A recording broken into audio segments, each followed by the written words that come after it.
আপনারা মিশরের কারি আব্দুল বাসেতের নাম শুনেছেন? ওনাকে নিয়ে মিশরের প্রেসিডেন্ট জামাল আব্দুল নাসের একবার সোভিয়েত ইউনিয়নে গিয়েছিল, যেটাকে আমরা বর্তমানে বলি রাশিয়া। কি বলি? রাশিয়া। তৎকালীন সময় এটা ছিল সোভিয়েত ইউনিয়ন, এখন এটা হয়েছে রাশিয়া। তো রাশিয়াতে যাওয়ার পরে মিশরের প্রেসিডেন্ট জামাল আব্দুল নাসের ওনার সব প্রেসিডেন্টদেরকে রাশিয়ার প্রেসিডেন্টের কাছে পরিচয় করায় দিচ্ছে যে এটা আমার হোম মিনিস্টার, এটা আমার ফিনান্স মিনিস্টার, এটা আমার এডুকেশন মিনিস্টার, এটা এই মন্ত্রী, এটা ওই মন্ত্রী, এটা ওই মন্ত্রী। তো সব মন্ত্রীরা সুটেড বুটেড, প্যান্ট পরা, শার্ট পরা, টাই পরা, ব্লেজার পরা। কিন্তু কারি আব্দুল বাসেত ব্লেজার পরতেন না, উনি জুব্বা পরতেন। তো রাশিয়ার প্রেসিডেন্ট বলে, আপনার এইটা আবার কোন মন্ত্রী?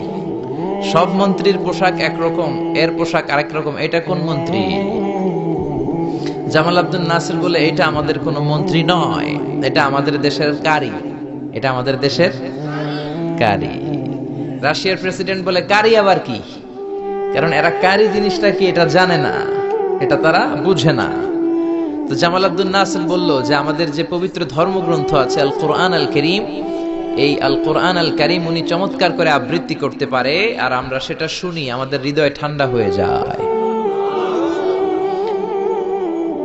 তো রাশিয়ার প্রেসিডেন্ট বলে, আজকে রাতে তো আমাদের একটা পার্টি আছে, নাইট পার্টি। কি পার্টি? এখানে নৈশ ভোজ হবে, খাওয়া দাওয়া হবে, আর হবে বেলি ড্যান্স। কি হবে? রুব্বানে নাচে কোমর দুলাইয়া, এই সব মুখস্থ। তো এই বেলি ড্যান্স হবে, এই বেলি ড্যান্স আমরা দেখবার, হুইস্কি খাবো, অ্যালকোহল খাবো, মদ খাবো। তো কারি আব্দুল বাসিত ইবনে আব্দুস সামাদকে রাজি করানো হলো। কারি আব্দুল বাসিত ইবনে আব্দুস সামাদ রাজি হলো। উনি গেলেন, যে হল রুমের ভেতরে বেলি ড্যান্স হয় ওখানে ওনার বসানো হলো। সিঙ্গাররা যেখানে গান গায় ওইখানে উনি মাইক্রোফোনের সামনে বসলেন, আর আল্লাহরে বললেন, আল্লাহ, আমার গলায় যত সুর আছে, যত মেলোডি আছে, ভয়েস আছে, সব সুরকে আমি উজাড় করে দিয়ে আজকে তেলাওয়াত করব। তুমি আমার এই তেলাওয়াতের রিদম, এটার আকর্ষণ, এটার অ্যাট্রাকশন এই কমিউনিস্ট লিডারদের অন্তরের ভেতরে ঢুকিয়ে দিও। তখন রাশিয়া ছিল কমিউনিস্ট, সব কমিউনিস্ট লিডাররা বসা, সামনে হুইস্কি, রেড ওয়াইন, অ্যালকোহল, মদের গ্লাস নিয়ে বসা। তা আব্দুল বাসিত আব্দুস সামাদ চোখ বন্ধ করলেন। ওই দিনকার তেলাওয়াতটা উনি চোখ বন্ধ করে করেছিলেন। সুবহানাল্লাহ পড়েন। উনি চোখ বন্ধ করে ওনার গলায় যত সুর আল্লাহ দিয়েছে, যত সুরের ঝংকার তিনি পেয়েছেন, সব উজাড় করে উনি তেলাওয়াত শুরু করলেন, আউযু বিল্লাহি মিনাশ শাইতানির রাজিম। যতক্ষণ তেলাওয়াত চলেছে কেউ মদ খায় নাই, তাকিয়ে রইলেন, মন্ত্রমুগ্ধ হয়ে শুনলেন, আর সকলের চোখ দিয়ে দার দার করে পানি ঝরতে শুরু করলো। তেলাওয়াত শেষ, আব্দুল বাসিত চোখ খুললেন, চোখ খুলে দেখেন কেউ মদ খায় নাই, আর সবাই কান্না জর্জরিত অবস্থায় বসে আছে। মিশরের প্রেসিডেন্ট জামাল আব্দুল নাসের কমিউনিস্ট লিডারদেরকে জিজ্ঞেস করলেন, এই যে আমাদের আবৃত্তিকার ও কোরআন থেকে আবৃত্তি করেছে, আপনারা কি এর অর্থ বুঝেছেন? তারা বলে, না বুঝি নাই। কোনো মানে বুঝেছেন? না বুঝি নাই। তো কেঁদেছেন কেন? কমিউনিস্ট লিডাররা বলে, এত চমৎকার সুরেলা সুর, এরকম গলা, এরকম ভয়েস আমরা আমাদের জীবনে শুনি নাই। এটা শুনে আমাদের হৃদয়টা ঠান্ডা হয়ে গিয়েছে, আমাদের অন্তরে অনেক জ্বালা, অনেক যন্ত্রণা, অনেক দুঃখ কষ্ট, এগুলোকে ভুলে থাকার জন্য আমরা রাতে বেলি ড্যান্স দেখি আর মদ খাই। এরকম কারি যদি আমাদের দেশে থাকতো, আমরাও প্রতি রাতে বেলি ড্যান্স না দেখে কোরআন শুনতাম। তারা কাঁদতে শুরু করেছে, কোরআনের অর্থ বুঝে নাই, মানে বুঝে নাই, কিন্তু এই বিজাতিদের কমিউনিস্ট লিডারদেরও অন্তরটারে ঠান্ডা করে দিয়েছে কে? ওই কোরআন আমাদের কাছে আছে না নাই? নাকি আব্দুল বাসিত আরেকটা কোরআন থেকে তেলাওয়াত করেছিল? জোরে বলেন। এই কোরআনের কোনো চেঞ্জ হয়েছে? ১৫০০ বছরের এই লম্বা সময়ে কোরআনের একটা আয়াতও চেঞ্জ হয়েছে? একটা শব্দ, একটা অক্ষর, একটা জের জবর পরিবর্তন হয়েছে? জোরে বলেন, হয়েছে? এই কোরআনের মতো আরেকটা বই যদি আমরা পৃথিবীর সবাই মিলে বানাতে চাই, বানানো যাবে? জোরে বলেন, যাবে? আপনারা আহমদ দিদাদের নাম শুনেছেন? জাকির নায়েকের গুরু আহমদ দিদাদ একটা বই লিখেছেন, the ultimate miracle of the holy Quran. ওই বইতে তিনি উল্লেখ করেছেন, ইউনাইটেড স্টেটস অফ আমেরিকার কিছু বিজ্ঞানীরা সবচেয়ে পাওয়ারফুল যে কম্পিউটার, ক্রে 1 সুপার কম্পিউটার, এটা দিয়ে আমেরিকার মিলিটারিতে যারা চান্স পায়, মানে সেনাবাহিনীতে, তারা ম্যাথমেটিক্যাল ক্যালকুলেশন গুলো করার জন্য এই কম্পিউটার ব্যবহার করে। তো আমেরিকার বিজ্ঞানীরা আহমদ দিদাত তার ultimate miracle of the Holi কোরআনে বলছেন যে কম্পিউটারের সব ইনফরমেশন গুলোকে কনসাইজ করে ওই ক্রে 1 সুপার কম্পিউটারের মাইক্রোচিপসের ভেতর ঢুকিয়ে কমান্ড করেছে, is it possible to create a book like Quran? ও কম্পিউটার, তুমি অ্যানালাইসিস করে বলো এই কোরআনের মতো আরেকটা বই কি পৃথিবীর মানুষের বানানো সম্ভব? আপনারা বলছেন জি না, কিন্তু কম্পিউটার বলছে ইয়েস, সম্ভব। It's possible, but you need to spend more than 63 octillion years. সম্ভব, কিন্তু পৃথিবীর সব মানুষদেরকে 63 অক্ট্রিলিয়ন বছর বেঁচে থাকা লাগবে আর চেষ্টা করা লাগবে। এটা শুনে বিজ্ঞানীরা তো মহা খুশি, হোক না অক্ট্রিলিয়ন আর ফক্ট্রিলিয়ন, পারা তো যাবে। কিন্তু নিউমেরিক্যাল সায়েন্স বলে যে octillion is very dangerous to reach there. Octillion হচ্ছে এমন একটা সংখ্যা যেটা পর্যন্ত পৌঁছা মানুষের পক্ষে অসম্ভব। সংখ্যাতাত্ত্বিক নিয়ম আমাদেরকে শেখায় যে সংখ্যা শুরু হয় একক দিয়ে, তারপরে দশক, তারপরে শতক, তারপরে সহস্র, তারপর উজুদ, তারপরে লক্ষ, তারপরে নিযুত, তারপর কোটি, তারপর মিলিয়ন, বিলিয়ন, ফিলিয়ন, জিলিয়ন, তারপরে হচ্ছে অক্ট্রিলিয়ন। সুবহানাল্লাহ কইতে পারলেন না? এই 63 অক্ট্রিলিয়ন বছর আমাদের বাইসে থাকা লাগবে। আরে 63 বছরই তো আমরা হায়াত পাই না, ঠিক কি না? 63 অক্ট্রিলিয়ন বছর যদি পৃথিবীর সবগুলো মানুষ হায়াত পায় আর যদি চেষ্টা করে, তাহলে পারহ্যাপস, মেবি, সম্ভবত কোরআনের মতো আরেকটা বই বানালেও বানানো যেতে পারে। সর্বশেষ কম্পিউটারের স্ক্রিনে অ্যানালাইসিস শেষে, বিশ্লেষণ শেষে যে কথাটা এসেছে সেটা হচ্ছে, it's quite impossible to create a book like Quran. পৃথিবীর মানুষগুলোর 63 অক্ট্রিলিয়ন বছর বেঁচে থাকাও সম্ভব না, কোরআনের মতো আরেকটা বইও বানানো সম্ভব না। চিল্লায় বলেন ঠিক কিনা? ওই কোরআন আমাদের হাতে আজও আছে না নাই? The greatest resource of power, the book of books, পৃথিবীর সবচেয়ে সেরা বই। এই বইয়ের কপিগুলো যদি কেউ আগুন দিয়েও জ্বালায় দেয়, আমাদের হাফেজ ভাইদের কলিজার ভেতরে কোরআন আছে না নাই? যদি আগুন লেগে ধ্বংস হয়ে যায়,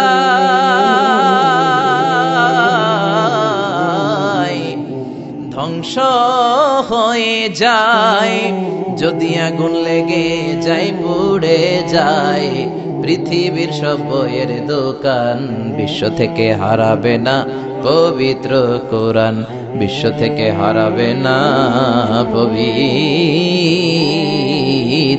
কোরআন। পড়েন আল্লাহু আকবার। এজন্য পৃথিবীর যত কোরআন আছে আগুন দিয়ে জ্বালায় দিলে পৃথিবী থেকে কোরআন দূর করা সম্ভব নয়, কারণ হাফেজ ভাইদের কলিজায় কোরআনকে সংরক্ষণ করেছে কে? কেউ যেটা পারে না, পারে কে? আজকে এই কোরআন থেকে আমরা কথা শুনবো, পড়েন ইনশাআল্লাহ। আরো জোরে পড়েন ইনশাআল্লাহ। আমি আমার মূল আলোচনায় যাওয়ার আগে আমাকে একটু করে বলা হয়েছে এই গ্রামের ভেতরে, এই এলাকাতে নাকি সুদের খুব দাপট। হ্যাঁ, সুদ খুব মজা লাগে না? তাই সুদ নিয়ে কিছু কথা আমরা শুনবো। রাজি আছেন তো? সবাই রাজি? সুদের সাথে ইসলামের কোন সম্পর্ক? জোরে বলেন সম্পর্ক। সুদ আছে যেখানে মুমিন যাবে না। সুদ হচ্ছে পুঁজিবাদী অর্থনীতির হাতিয়ার। দমন নিপীড়নের মূল মাধ্যম হচ্ছে সুদ। এই সুদের কারণে যারা ধনী এরা শুধু ধনী হতে থাকে, আর যারা গরিব শুধু গরিবই হতে থাকে। ইসলাম চায় না যে রাস্তার এক পাশে পাঁচতলা আর এক পাশে থাকবে গাছতলা। চিল্লা এখন ঠিক কিনা? ইসলাম চায় কায়লা ইয়াকুনা দুলাতান বাইনাল আগনিয়াই মিনকুম, সম্পদ যাতে ধনীদের হাতে কুক্ষিগত হয়ে না থাকে, সম্পদের তারল্য যাতে সবার হাতে পৌঁছে যায়। এজন্য ইসলাম সুদকে করেছে হারাম আর ব্যবসাকে করেছে হালাল। চিল্লায় পড়েন আল্লাহু আকবার। এজন্য রব্বুল আলামিন বলেন, ওয়া আহাল্লাল্লাহুল বাইআ ওয়া হারামার রিবা, আমি আল্লাহ তোমাদের জন্য সুদকে করলাম হারাম আর ব্যবসাকে করে দিলাম হালাল। সুবহানাল্লাহ। ব্যবসাকে হালাল করেছে কে? আর সুদকে হারাম করেছে কে? সুদের মধ্যে দেখা যায় অনেক লাভ, অনেক টাকা, অনেক বরকত, শুধু বেড়ে যায়। আল্লাহ বলে তোমাদের দৃষ্টিতে টাকা বেড়ে যায়, আমি আল্লাহর কাছে বাড়ে না। আর তোমরা যখন যাকাত দাও, দান করো, তোমাদের দৃষ্টিতে দেখা যায় টাকা কমে যায়, কিন্তু আমি আল্লাহর কাছে টাকা কমে না। সুবহানাল্লাহ। এজন্য সুদকে আল্লাহ নিশ্চিহ্ন করে দিবেন। ইয়ামহাকুল্লাহ ওয়া ইউরবিস সাদাকাত। আল্লাহ বলে আমি সুদকে নিশ্চিহ্ন করে দেব, সুদকে আমি ধ্বংস করে দেব, সুদের ভেতরে কোনো বরকত দেব না। আর ব্যবসা করলে সামান্য ব্যবসার ভেতরে বরকত ঢুকিয়ে দিবে কে? আরো জোরে বলেন কে? বিশ্বনবী সুদখোরদের উপর লানত দিয়েছে। কি দিয়েছে? লাআনা রাসূলুল্লাহ আকিলার রিবা ওয়া মুকিলাহু ওয়া কাতিবাহু ওয়া শাহিদাইহি। যারা সুদ খায়, যারা সুদ দেয়, যারা সুদের দলিল লেখক, যারা সুদের সাক্ষী থাকে, সবার উপরে বিশ্বনবী লানত দিয়েছেন। জোরে পড়েন নাউযুবিল্লাহ। এজন্য খবরদার, সুদের সাথে মুসলমানদের কোনো সম্পর্ক। বিশ্বনবী বলেছেন আর রিবা সালাসু ওয়া সাবউনা বাবান, সুদের রয়েছে 73টা গুনাহ। কয়টা গুনাহ? আরো জোরে বলেন কয়টা? সুদের মধ্যে 73টা গুনাহ। আইসারুহা আইয়ান কাহার রাজুল উম্মা, 73টা গুনার মধ্যে সবচাইতে ছোট গুনাহ হলো নিজের মায়ের সাথে জিনা করা। 73টা গুনাহ, আর সবচেয়ে ছোট গুনাহ হচ্ছে আইয়ান কাহার রাজুল উম্মা, ব্যক্তি তার মায়ের সাথে জিনা করবে। এটা যদি সবচেয়ে ছোট গুনাহ হয়, তাহলে বড় গুনার অবস্থা কি? বড় গুনাহটা কি জানার দরকার আছে না নাই? আল্লাহ সেটাও বলে দিলেন, ফাআযানু বিহারবিম মিনাল্লাহি ওয়া রাসূলিহি। সুদের সবচেয়ে ছোট গুনাহ মায়ের সাথে জিনা করা, আর সুদের সবচেয়ে বড় গুনাহ আল্লাহর সাথে যুদ্ধ করা। করবেন নি? পারা যাবে না আল্লাহর সাথে যুদ্ধে? সে আল্লাহ কবে থেকে ক্ষমতায় বসা? এখন তো আল্লাহ বুড়া হয়ে গেছে। হ্যাঁ, আল্লাহর ক্ষমতা কি আগের মতো আছে? জোরে বলেন আছে। এজন্য সুদের সবচেয়ে ছোট গুনাহ মায়ের সাথে জিনা, সবচেয়ে বড় গুনাহ কার সাথে? যুদ্ধ। আরো জোরে বলেন। এজন্য বিশ্বনবী বলতেন ইজতানিবু আস-সাবআল মুবিকাত, 7টা ঈমান বিধ্বংসী, আমল বিধ্বংসী কাজ থেকে তোমরা বেঁচে থাকবা। 1 নম্বরে হলো শিরক, আল্লাহর সাথে শিরক করবা না। 2 নম্বরে হলো মাতা পিতার সাথে অবাধ্যতা করা। 3 নম্বরে জাদু দেখানো, জাদু টোনা করা। 4 নম্বরে অন্যায় ভাবে কাউরে হত্যা করা। 5 নম্বরে এতিমের সম্পদ খাওয়া। 6 নম্বরে কোন নারীকে অন্যায় ভাবে জিনার অপবাদ দেওয়া। 7 নম্বরে সুদ খাওয়া। কি খাওয়া? এই 7টা কাজ করলে আপনার ঈমানটাকে ধ্বংস করে দিবে কে? চিল্লায় বলেন কে? এজন্য দুনিয়াতে যারা সুদ খায় তাদের সম্পদে কোনো বরকত নাই, তাদের শুধু রোগ আর রোগ, টেনশন আর টেনশন। আছে না নাই? আবার বিশ্বনবী বললেন যারা সুদ খায় তাদের 3টা শাস্তি। কয়টা? আরো জোরে বলেন কয়টা? 1 নম্বরে কিয়ামতের দিন আল্লাযীনা ইয়াকুলুনা আর-রিবা লা ইয়াকুমুনা ইল্লা কামা ইয়াকুমুল্লাযী ইয়াতাখাব্বাতুহু আশ-শাইতানু মিনাল মাস। সুদের 1 নাম্বার শাস্তি, কিয়ামতের দিন সুদখোর যখন কবর থেকে উঠবে, রব্বুল আলামিন তাকে জিনে ধরা রোগীর মতো, পাগলের মতো উঠায় দিবে। সুদখোর কবর থেকে উঠে ভূতে ধরা রোগীর মতো, জিনে ধরা রোগীর মতো, পাগলের মতো লাফাতে লাফাতে উঠবে। তারে দেখে কিয়ামতের ময়দানের সবাই বুঝবে লোকটা হলো সুদখোর। কি খোর? আরো জোরে বলেন। এটা হচ্ছে 1 নাম্বার শাস্তি। 2 নাম্বার শাস্তি বিশ্বনবী বললেন, আমি স্বপ্নে দেখলাম কিছু লোকের পেট হচ্ছে বিশাল বড় ঘরের মতো, আর ওই পেটের ভেতরে দেখলাম ভয়ঙ্কর বিষাক্ত সাপ। জিব্রাইল রে বললাম, ও জিব্রাইল, মান হাউলা, এরা কারা? বিশ্বনবী বললেন, হাউলাই আকালাতুর রিবা, এরা হলো আপনার উম্মতের মধ্য থেকে যারা সুদ খেয়েছে, ওই সুদখোর লোকগুলা। পড়েন নাউযুবিল্লাহ। 3 নাম্বার শাস্তি বিশ্বনবী বলেন, যে রাতে আমাকে মেরাজে নেওয়া হলো, রাআইতু লাইলাতা উসরিয়া বি, মেরাজের রাতে আমি দেখলাম রক্তের একটা নদী, ওই নদীর উপর কিছু লোক সাঁতার কাটে। কিসের নদী? দেখছেন কোনদিন রক্তের নদী? আমরা কোনদিন দেখেছি? রক্তের একটা নদীর ভেতরে কিছু লোক সাঁতার কাটে। সাঁতার কাটতে কাটতে বাঁচার জন্য যখন পারে আসতে চায়, তীরে আসতে চায়, কিছু ফেরেশতারা অনেক বড় বড় পাথরের খণ্ড নিয়ে বসা, তীরের দিকে আসতে চাইলে প্রচন্ড জোরে পাথর নিক্ষেপ করে তার চেহারার দিকে। পাথরের আঘাতে ওই লোকটার চেহারা ছিন্ন বিচ্ছিন্ন হয়ে যায়। লোকটা চিৎকার করতে করতে আবার রক্তের নদীর মাঝখানে চলে যায়। আবার তীরে আসতে চাইলে আবার পাথর আছে না নাই? জোরে বলেন। বিশ্বনবী বললেন, মান হাউলা ইয়া জিবরিল, ও জিব্রাইল, এরা কারা? বিশ্বনবী বললেন, এরা হলো আপনার সুদখোর উম্মত। এরা কারা? এজন্য সুদ খাওয়া যাবে? জোরে বলেন, সুদ খাওয়া যাবে? খবরদার, সুদ খাওয়া যাবে না। সুদের বিপরীতে আমরা ব্যবসা করব। ব্যবসায় বরকত দিয়েছে কে? বিশ্বনবী বললেন, রিজিককে আল্লাহ 10 ভাগ করেছেন, তার 1 ভাগ দিয়েছেন পৃথিবীর অন্যান্য পেশার ভেতরে, আর 9 ভাগ দিয়ে দিয়েছেন ব্যবসার ভেতরে। সুবহানাল্লাহ। রিজিকের 9 ভাগ থাকে ব্যবসার ভেতরে। এজন্য সুদ খাওয়া যাবে না। সুদের সাথে ইসলামের কোনো সম্পর্ক। আমরা ব্যবসা করব। আপনি মুশারাকা সিস্টেমে, মুদারাবা সিস্টেমে, আপনি মুরাবাহা সিস্টেমে ব্যবসা করেন, ওই ব্যবসায় বরকত দিবে কে? জোরে বলেন কে? সুদ হারাম এ কারণে, কারণ টাকার ভেতর থেকে টাকা আসে না। আপনি 1 লক্ষ টাকার একটা বান্ডিল আপনার আলমারির ভেতরে আজকে রাখলেন, 1 বছর পরে খোলার পরে এটা কি 1,10,000 টাকা হবে? 1,05,000, 1,02,000, 1,10 টাকা, 1,05 টাকা, 1,01 টাকা, 1 টাকাও পারবে না। কত থাকবে? 1 লাখই থাকবে। কারণ টাকার ভেতর থেকে টাকা আসে না, টাকার ভেতর থেকে টাকা আসে যখন ওই টাকার সাথে শ্রম যুক্ত হয়, যখন টাকার সাথে কষ্ট যুক্ত হয়, যখন টাকার সাথে মেধা যুক্ত হয়, ঠিক কিনা? তো আপনি টাকা দিয়ে কেমন করে টাকার ভেতর থেকে টাকা নেন? এটা হারাম। হয়তো আপনাকে ব্যবসায় অংশগ্রহণ করতে হবে, লাভ লস দুইটাতে অংশগ্রহণ করতে হবে, রিস্কও থাকবে। আপনি ব্যবসায় টাকা দিয়ে শুধু লাভ নিলেন, লস নিলেন না, এটাই সুদ, ঠিক কিনা? আপনার লাভও নিতে হবে, লস নিতে হবে, ঝুঁকিও নিতে হবে। এইটার নাম হলো ব্যবসা। হয় আপনি ব্যবসা করবেন, তা না হলে আপনি কর্জে হাসানা দিবেন। কি দিবেন? কর্জে হাসানা দিলে ওই ব্যক্তির মর্যাদা বাড়িয়ে দেয় কে? চিল্লায় বলেন কে? 3 সিস্টেমে ব্যবসা করবেন। কয় সিস্টেমে? সবাই বলেন, আরো জোরে বলেন। 1 নাম্বার হচ্ছে মুশারাকা সিস্টেম। মুশারাকা, পার্টনারশিপ।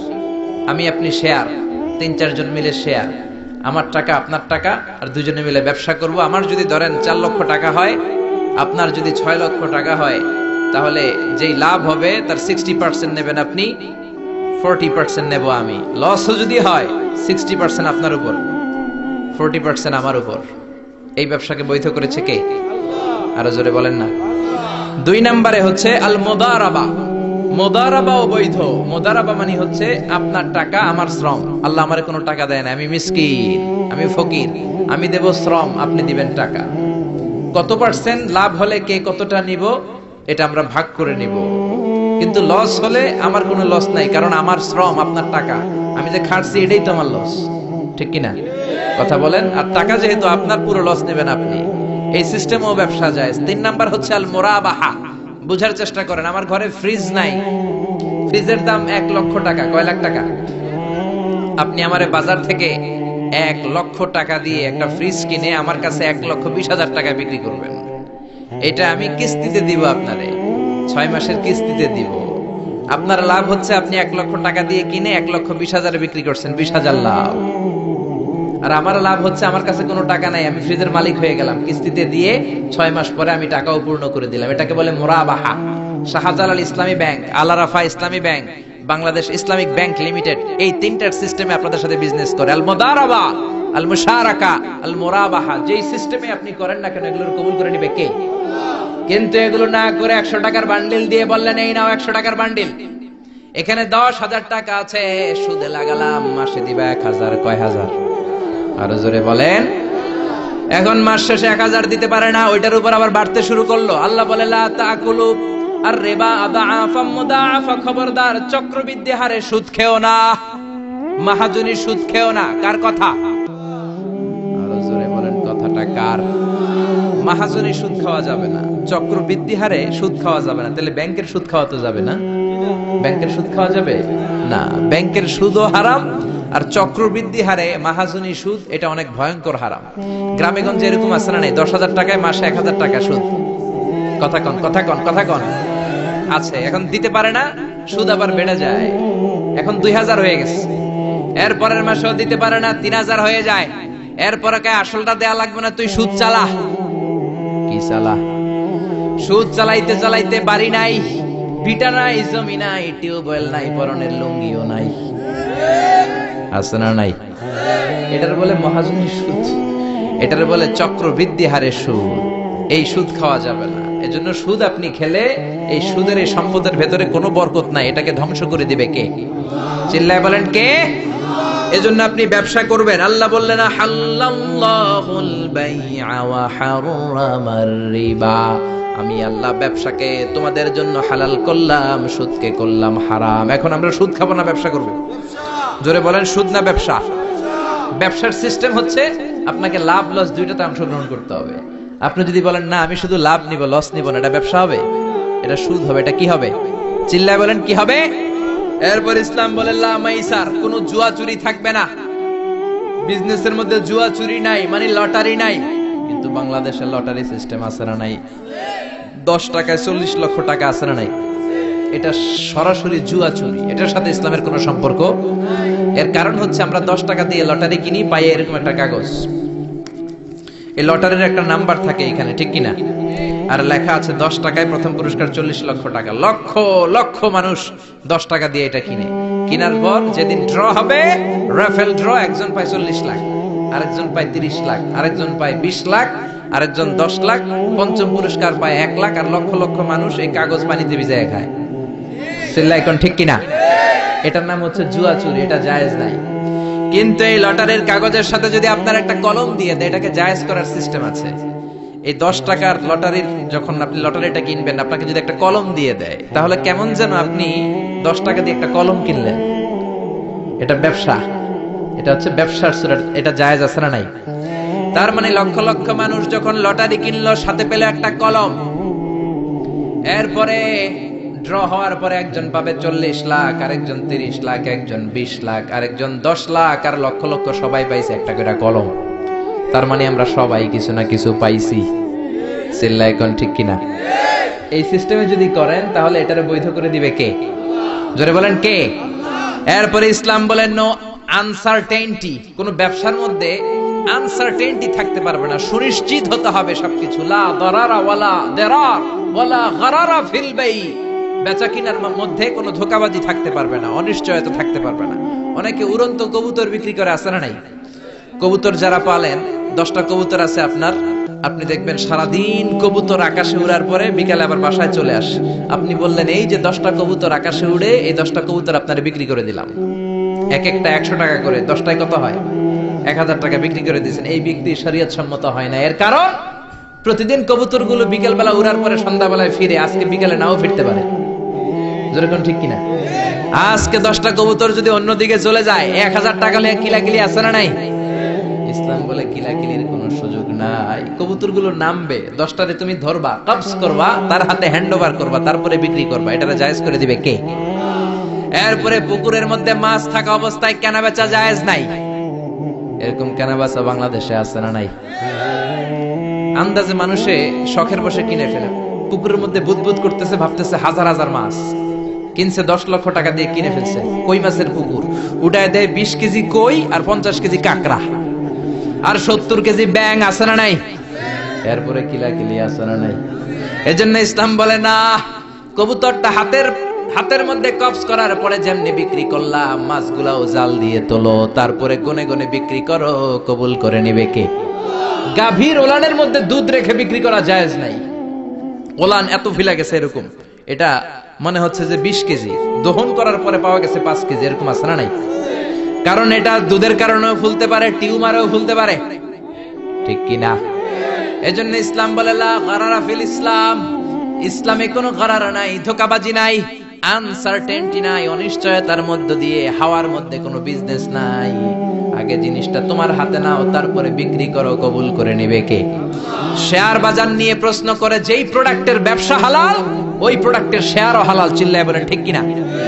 এরপরে বিশ্বনবী বললেন মান গাশশানা ফালাইসা মিন্না।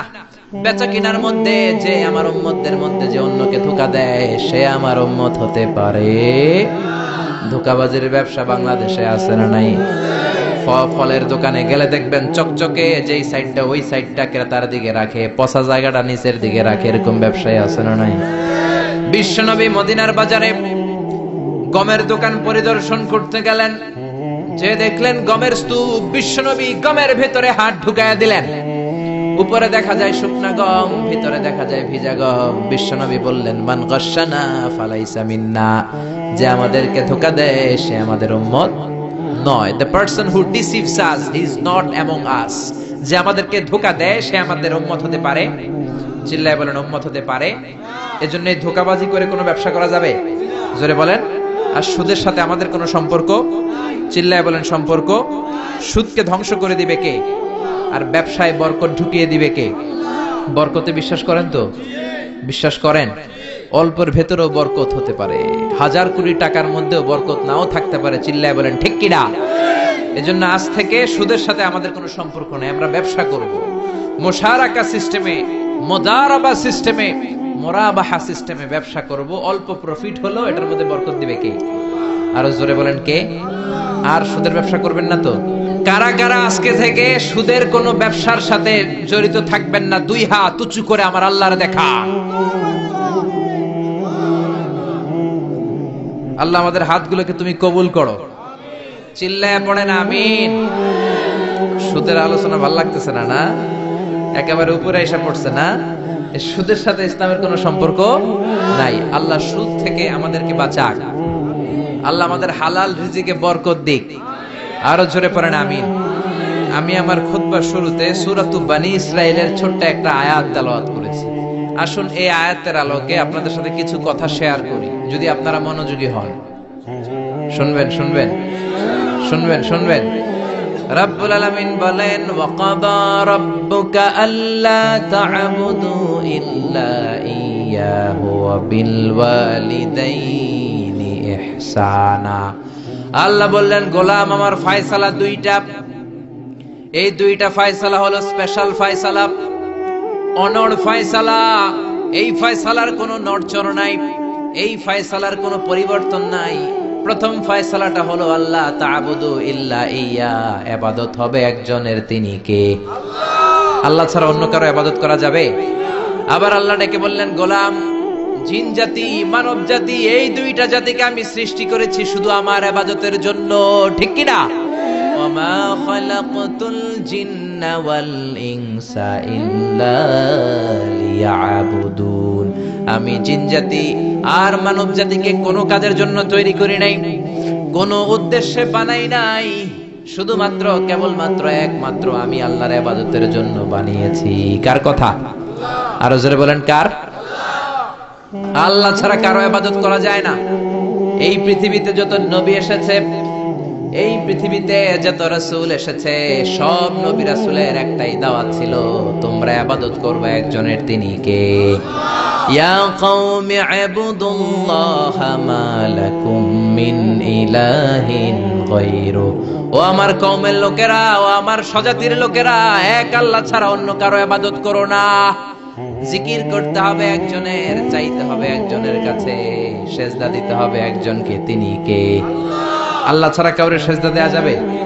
আমাদের দেশে মাজারে যে সেজদা আছে না নাই, এই মাজারের নামে যে ভণ্ডামি, এটার সাথে ইসলামের কোন রিলেশন আছে?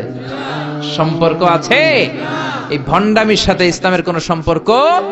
দো দিল বান্দা কালমা চোরে, না পায় শ্মশান না পায় ঘরে, দিন থাকিতে আয়রে পথে ছাইড়া দে ভণ্ডামি ভণ্ডামি ভণ্ডামি ভণ্ডামি, ছাইড়া দে ভণ্ডামি, ঠিক কি না? নামাজ রোজা করে না ইবলিস শয়তানের নানা, এরকম আছে না নাই? নামাজ রোজা করে না ইবলিস শয়তানের নানা, ধর্মের একখান খুঁটি ধইরা কয়দিন করবা হয়রানি, ভণ্ডামি ভণ্ডামি ভণ্ডামি, ছাইড়া দে ভণ্ডামি, ঠিক কি না? এজন্য ভণ্ডামির সাথে যারা জড়িত আছো, ভণ্ডামি ছেড়ে দাও, আল্লাহ ওয়ালা হয়ে যাও। তোমার জীবনে বরকত দিবে কে? তোমার জন্য জান্নাতের দরজা খুলে দিবে কে? এজন্য রব্বুল আলামিন বলেন, ওয়াকাদা রাব্বুকা আল্লা তা'বুদু ইল্লা ইয়া ওয়া বিল ওয়ালিদাইনি ইহসানা। আমি আল্লাহর প্রথম ফয়সালা, ইবাদত হবে শুধুমাত্র কেবলমাত্র একজনের, তিনি কে? আমরা প্রত্যেক নামাজে সূরাতুল ফাতিহায় আল্লাহরে বলি, আল্লাহ ইহদিনাস সিরাতাল মুস্তাকিম, ও আল্লাহ আমাদেরকে সহজ সরল পথ দেখাও, সিরাতুল মুস্তাকিম দাও। আল্লাহ বলেন, আনি'বুদুনি হাযা সিরাতুম মুস্তাকিম, আমি আল্লাহর ইবাদত করো, এটাই সিরাতুল মুস্তাকিম। আল্লাহু আকবার।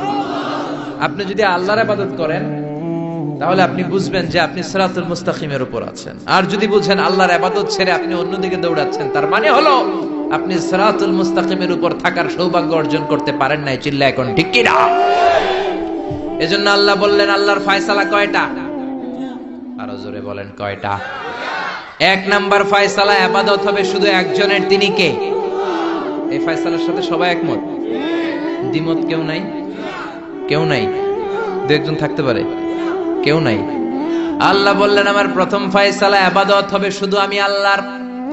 দুই নাম্বার ফয়সালা, ওয়া বিল ওয়ালিদাইনি ইহসানা, ইহসান হবে মাতা পিতার সাথে, মানে ভালো আচরণ হবে মাতা পিতার সাথে। বুঝা গেল ইবাদত হবে আল্লাহর, ইহসান হবে মাতা পিতার। আল্লাহর সাথে, আল্লাহর জন্য আপনি ইবাদত করবেন আর মাতা পিতার প্রতি আপনি ইহসান করবেন। ইহসান মানে সদাচরণ, ইহসান মানে খেদমত, ইহসান মানে তাদের জন্য খরচ করা, ইহসান মানে আপনার সব সম্পদ তাদের পায়ের সামনে, আপনার সব ক্ষমতা তাদের পায়ের সামনে বিলিয়ে দেয়া, বিছিয়ে দেয়া। চিল্লায় এখন ঠিক কিনা? এজন্য আল্লাহ বললেন আমার 2 নাম্বার ফয়সালা, ওয়া বিল ওয়ালিদাইনি ইহসানা, মাতা পিতার সাথে ইহসান করবা। আমরা বললাম আল্লাহ আপনার জন্য ইবাদত হবে, এটা আমরা বুঝলাম, মাতা পিতার সাথে ইহসান কেমন করে হবে এটা আমরা বুঝলাম না। আল্লাহ বললেন ইহসান কাকে বলে যদি না বোঝো তাহলে বুঝে নাও, ইম্মা ইয়াবলুগান্না ইনদাকাল কিবারা আহাদুহুমা আও কিলাহুমা ফালা তাকুল লাহুমা উফ। আল্লাহ নিজেই ইহসানের ব্যাখ্যা দিচ্ছেন। আল্লাহ বললেন ইহসানের প্রথম তাফসীর হলো আব্বা আম্মা একজন কিংবা দুইজন যখন বার্ধক্যে উপনীত হয়ে যায়, যখন বয়সে পৌঁছে যায়, খবরদার তাদের কোনো কাজে তুমি নাক ছিটকাতে পারবা না, তাদের কোনো কাজে নাক ছিটকাতে পারবে না, তাদের কোনো কাজে উহ আহ এমনকি উফ শব্দটাও বলা যাবে না। চিল্লা এখন ঠিক কিনা? কারণ আমরা যখন ছোট ছিলাম বাবা মারে কষ্ট দিয়েছি কি দেই নাই? আপনার কত বছর আগের ঘটনা মনে আছে? আপনার বয়স যখন 3 তখন আপনি কি করছিলেন মনে আছে? তো ওইটাই যদি মনে না থাকে, বয়স যখন 2 ছিল ওগুলা মনে আছে? বয়স যখন 1 ছিল ওগুলো মনে আছে? জ্বালাতনটা তো ওই সময় বেশি করছে। চিল্লা এখন ঠিক কিনা? শীতের রাত, আমাকে নিয়ে আমার মা ঘুমালো, আমাকে রেখেছে ডান দিকে, পেশাব করে ডান পাশটা আমি ভিজিয়ে দিয়েছি। আমার মা আমাকে ঘর থেকে বের করে দেয় নাই, শীতের রাতে বাম দিকে আমাকে শোয়ালো। কনকনে মাঘ মাসের শীতের রাতে বাম পাশটাতেও পেশাব করে ভিজিয়ে দিলাম, আমার মা আমারে ঘর থেকে বের করে দেয় নাই। আমার মা তার বুকের মাঝখানে রেখে ঘুমাতে শুরু করেছে। মাঘ মাসের শীতের রাত, রাত 3টার দিকে পেশাব করে মায়ের বুকটাও আমি ভিজিয়ে দিয়েছি, জামাটাও ভিজিয়ে দিয়েছি। মা 3টার দিকে উঠে নতুন শাড়ি পরে, নতুন জামা পরে, আগের ভিজা পেশাব মাখানো জামাটাকে চেঞ্জ করে আবার আমাকে নিয়ে ঘুমিয়েছে। আমাকে ঘর থেকে বের করেছে নাকি? জোরে বলেন। এজন্য আল্লাহ বুঝাতে চাইলেন, গোলাম ছোট্টবেলা যেমনি কষ্ট দিয়েছো, মা বাবা রেগে যায় নাই, তোরে লাথি মেরে ঘর থেকে তাড়ায় দেয় নাই, তোরে এতিমখানায় দেয় নাই। মা বাবা বয়সে যখন উপনীত হয়ে যায়, বার্ধক্যে যখন পৌঁছে যায়, ওই মা বাবারে খবরদার বৃদ্ধাশ্রমে দিয়ে আসবি না। বৃদ্ধাশ্রম বাংলাদেশে আছে না নাই? ছেলে আমার মস্ত মানুষ, মস্ত অফিসার, মস্ত ফ্ল্যাটে যায় না দেখা এ পারে ও পার, নানান রকম জিনিস আর আসবাব দামি দামি, সবচেয়ে কম দামি ছিলাম একে মাত্র আমি।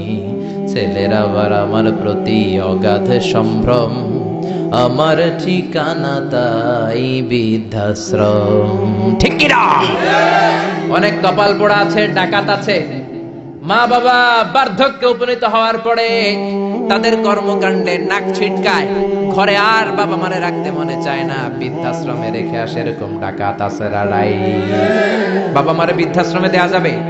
চিল্লায় বলেন দেয়া যাবে? যেই বেয়াদব গুলো, যেই ডাকাত গুলো মার বাবারে বার্ধক্যে উপনীত হলে, বয়স হয়ে গেলে বৃদ্ধাশ্রমে দিয়ে আসে, ওই বেয়াদবটা বুড়া হলে ওর কপালে বৃদ্ধাশ্রম জুটবে না। চিল্লা এখন ঠিক কিনা? ভাঙ্গা থালা হাতে নিয়ে তুই ভিক্ষা করে খাবি। চিল্লা এখন ঠিক কিনা?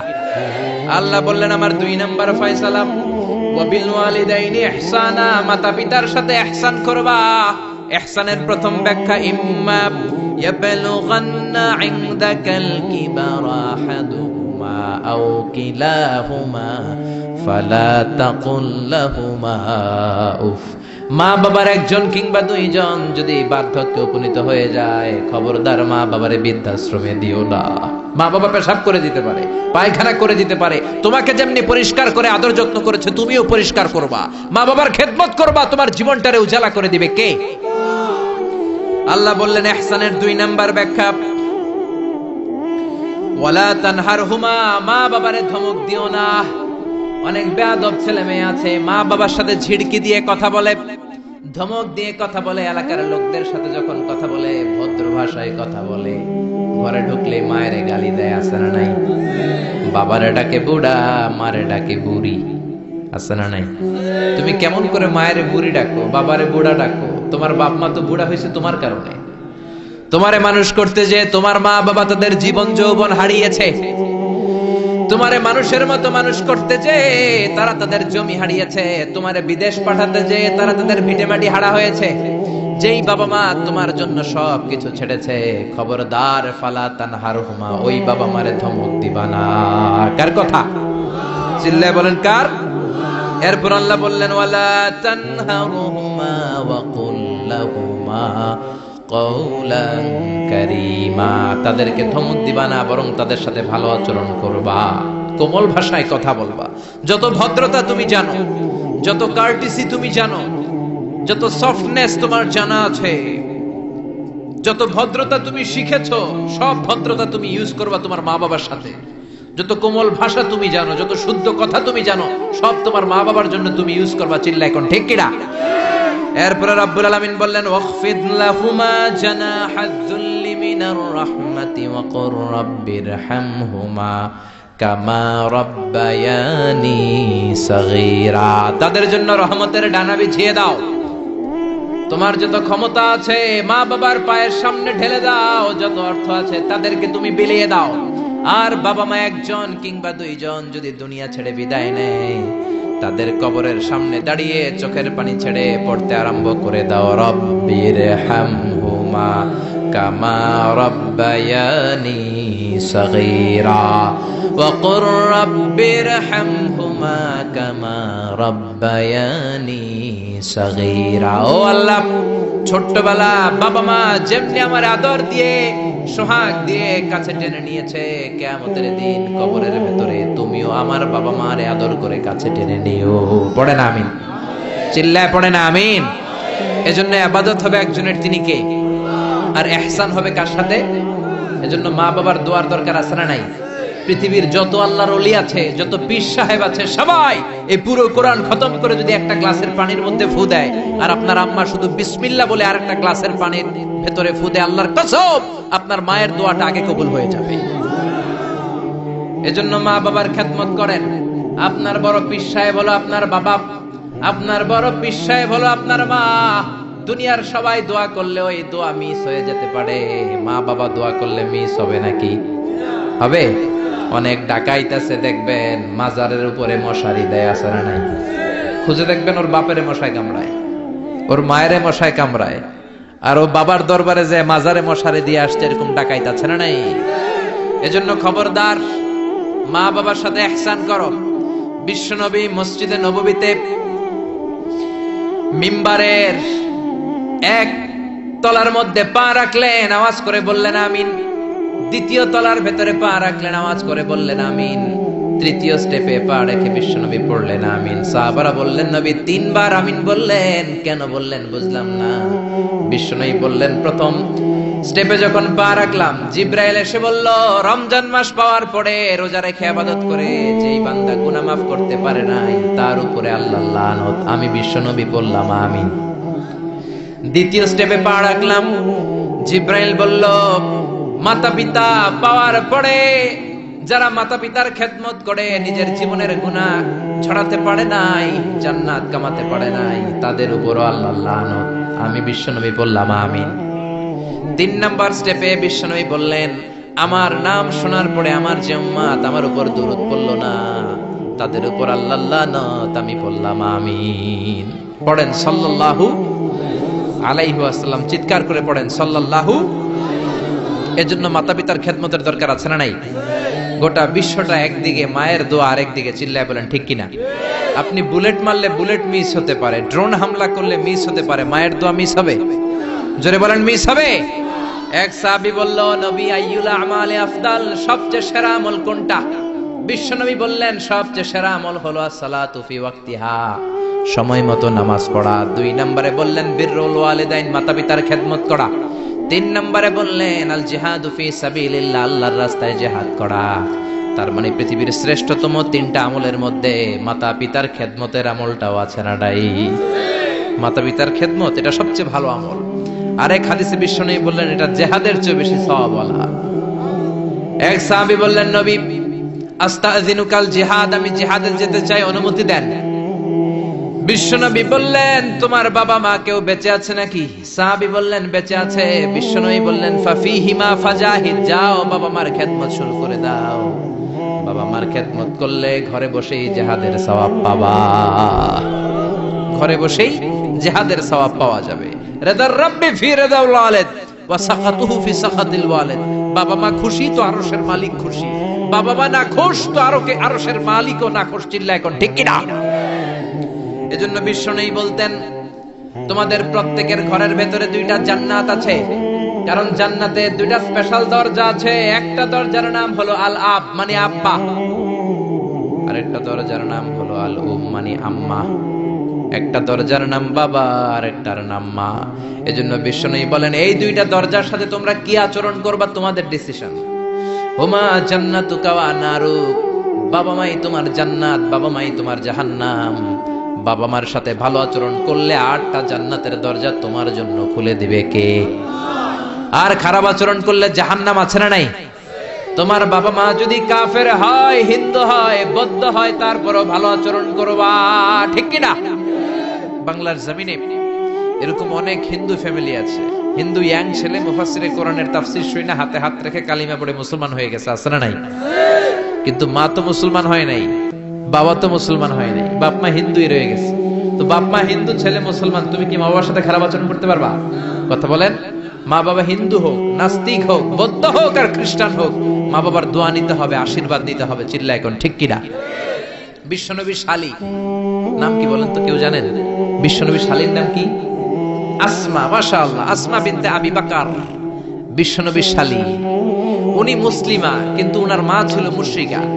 বিশ্বনবীরে বললেন, নবী আমি মুসলিমা কিন্তু আমার মা মুশরিকা, কাফেরা, এখন আমি কি করব? আমার মায়ের সাথে কি ভালো আচরণ করব নাকি? বিশ্বনবী বললেন, খবরদার, মা মুশরিক হোক কাফের হোক, তারপরেও তোমার মা, ঠিক কি না?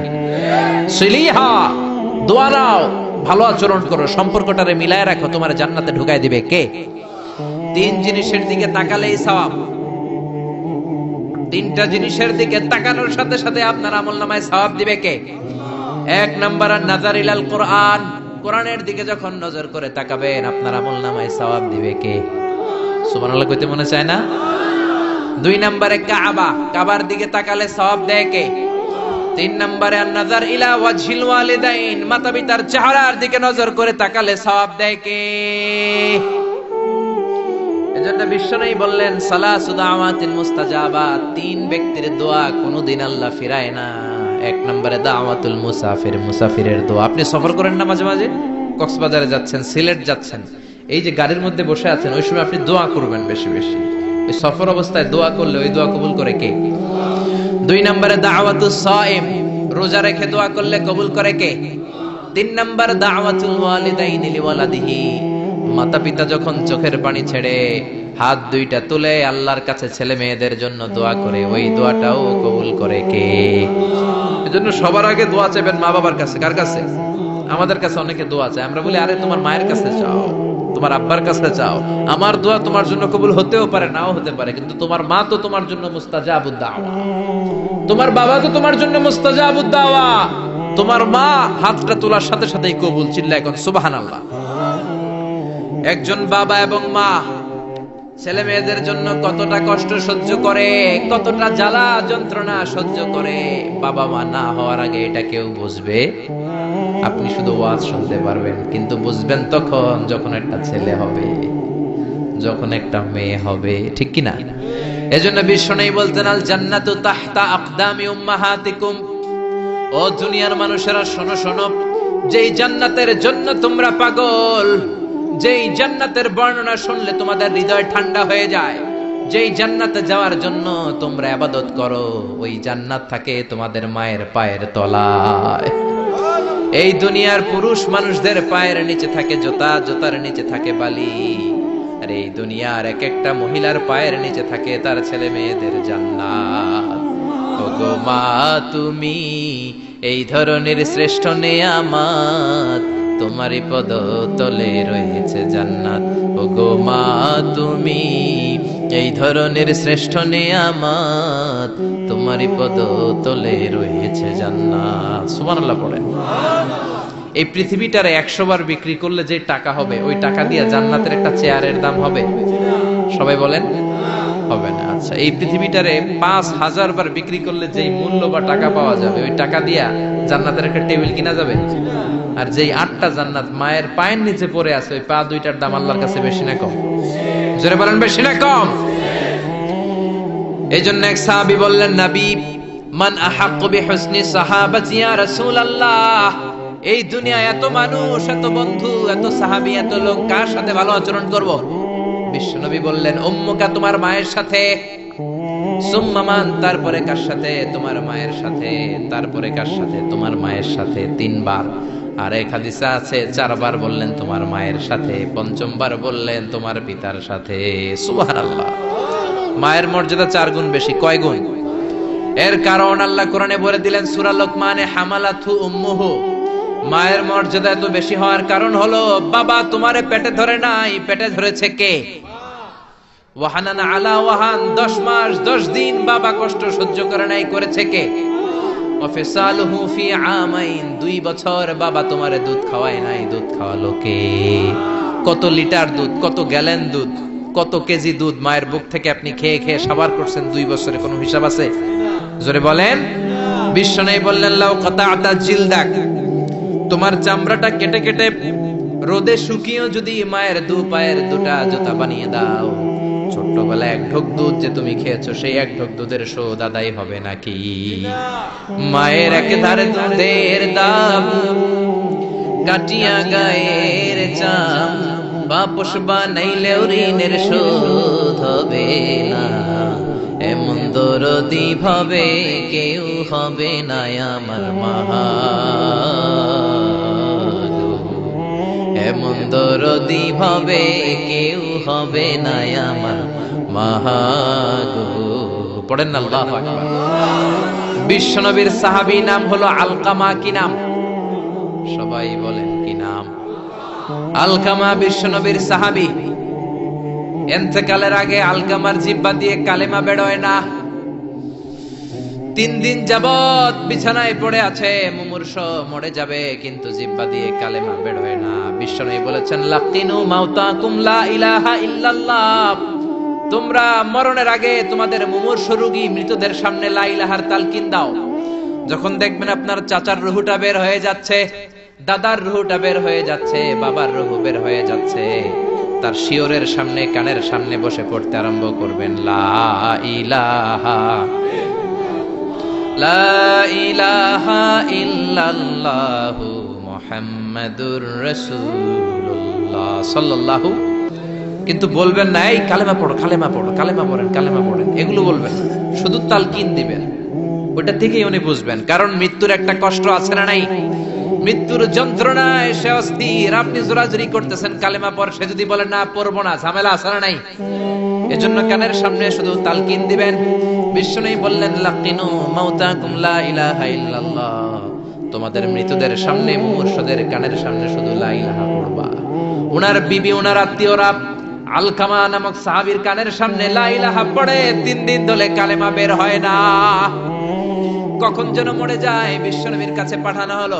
বিশ্বনবী সুহাইব আর বেলাল 2 জন সাহাবীকে পাঠালেন, তারা যেও কালেমার তালকিন দিল, কিন্তু মুখ দিয়ে কালেমা বের হয় না। বিশ্বনবী আলকামার বিবিরে ডেকে পাঠালো, বিবি, আলকামার বিবি, তোমার স্বামী কেমন ছিল? বলে, আমার স্বামী অনেক বড় আল্লাহর ওলি ছিল, নামাজ ছাড়তো না, তেলাওয়াত ছাড়তো না, জিকির ছাড়তো না। বিশ্বনবী বললেন, আলকামার বাবা মা কেউ বেঁচে আছে নাকি? বিবি বলে, আলকামার মা বেঁচে আছে, ডাকো। আলকামার মা আসার পরে বিশ্বনবী বললেন, আপনার ছেলে কেমন ছিল? নামাজ পড়তো নাকি, রোজা করতো নাকি, জিকির করতো নাকি? আলকামার মা বলে, সবই করতো। আপনার সাথে কেমন আচরণ করতো? এটা বলার পরে মা আর কথা বলে না, শুধু চোখের পানি ছাড়ে।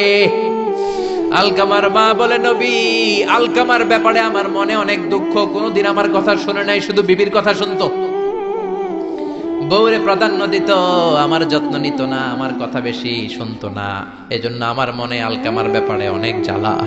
বিশ্বনবী বললেন, আপনার ছেলেরে মাফ করে দেন। রাগের চোটে আলকামার মা বলে, না, আমি মাফ করব না। বিশ্বনবী বললেন, ও সাহাবারা, লাকড়ি আনো, আগুন জ্বালাও, আলকামারে আমরা আগুনের উপর নিক্ষেপ করব। আগুন চালানো হলো, সব সাহাবারা আলকামাকে ধরে আগুনের মধ্যে ফেলবে। ইন দা মিন টাইম দুঃখিনী মা বিশ্বনবীর পায়ের সামনে এসে বলে, ও নবী, আমার কলিজার টুকরাটারে আগুনে ফেলবেন না। ও নবী, আমার মনে আর কোনো জ্বালা নাই, আমার মনে আর কোনো দুঃখ নাই। আলকামা তো আমার নার ছেড়া ধন। 10 মাস 10 দিন আমার পেটে ছিল, আমার দেহ থেকে নিউট্রিশন নিয়ে, খাদ্য পুষ্টি নিয়ে আলকামা বড় হয়েছে। বেয়াদবি করেছে, কি হয়েছে? আমি আলকামারে মাফ করে দিলাম গো নবী।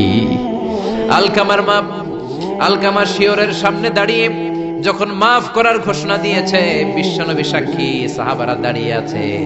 আলকামা চিৎকার করে পড়তে আরম্ভ করলো, লা ইলাহা ইল্লাল্লাহু মুহাম্মাদুর রাসূলুল্লাহ সাল্লাল্লাহু আলাইহি ওয়াসাল্লাম। আল কালিমা তাইয়্যিবা চিৎকার করে পড়ার সাথে সাথে তার রূহ কবজ হয়ে গেল। চিল্লায় পড়েন আল্লাহু আকবার।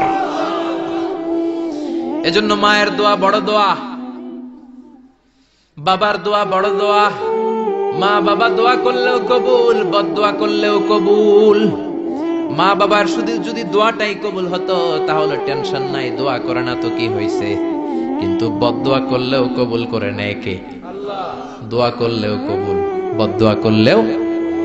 সাইয়েদনা ইব্রাহিম আলাইহিস সালাম সাইয়েদনা ইসমাঈল আর হাজরাকে, আরবিতে নাম হলো হাজার, রেখে গেলেন মক্কায়।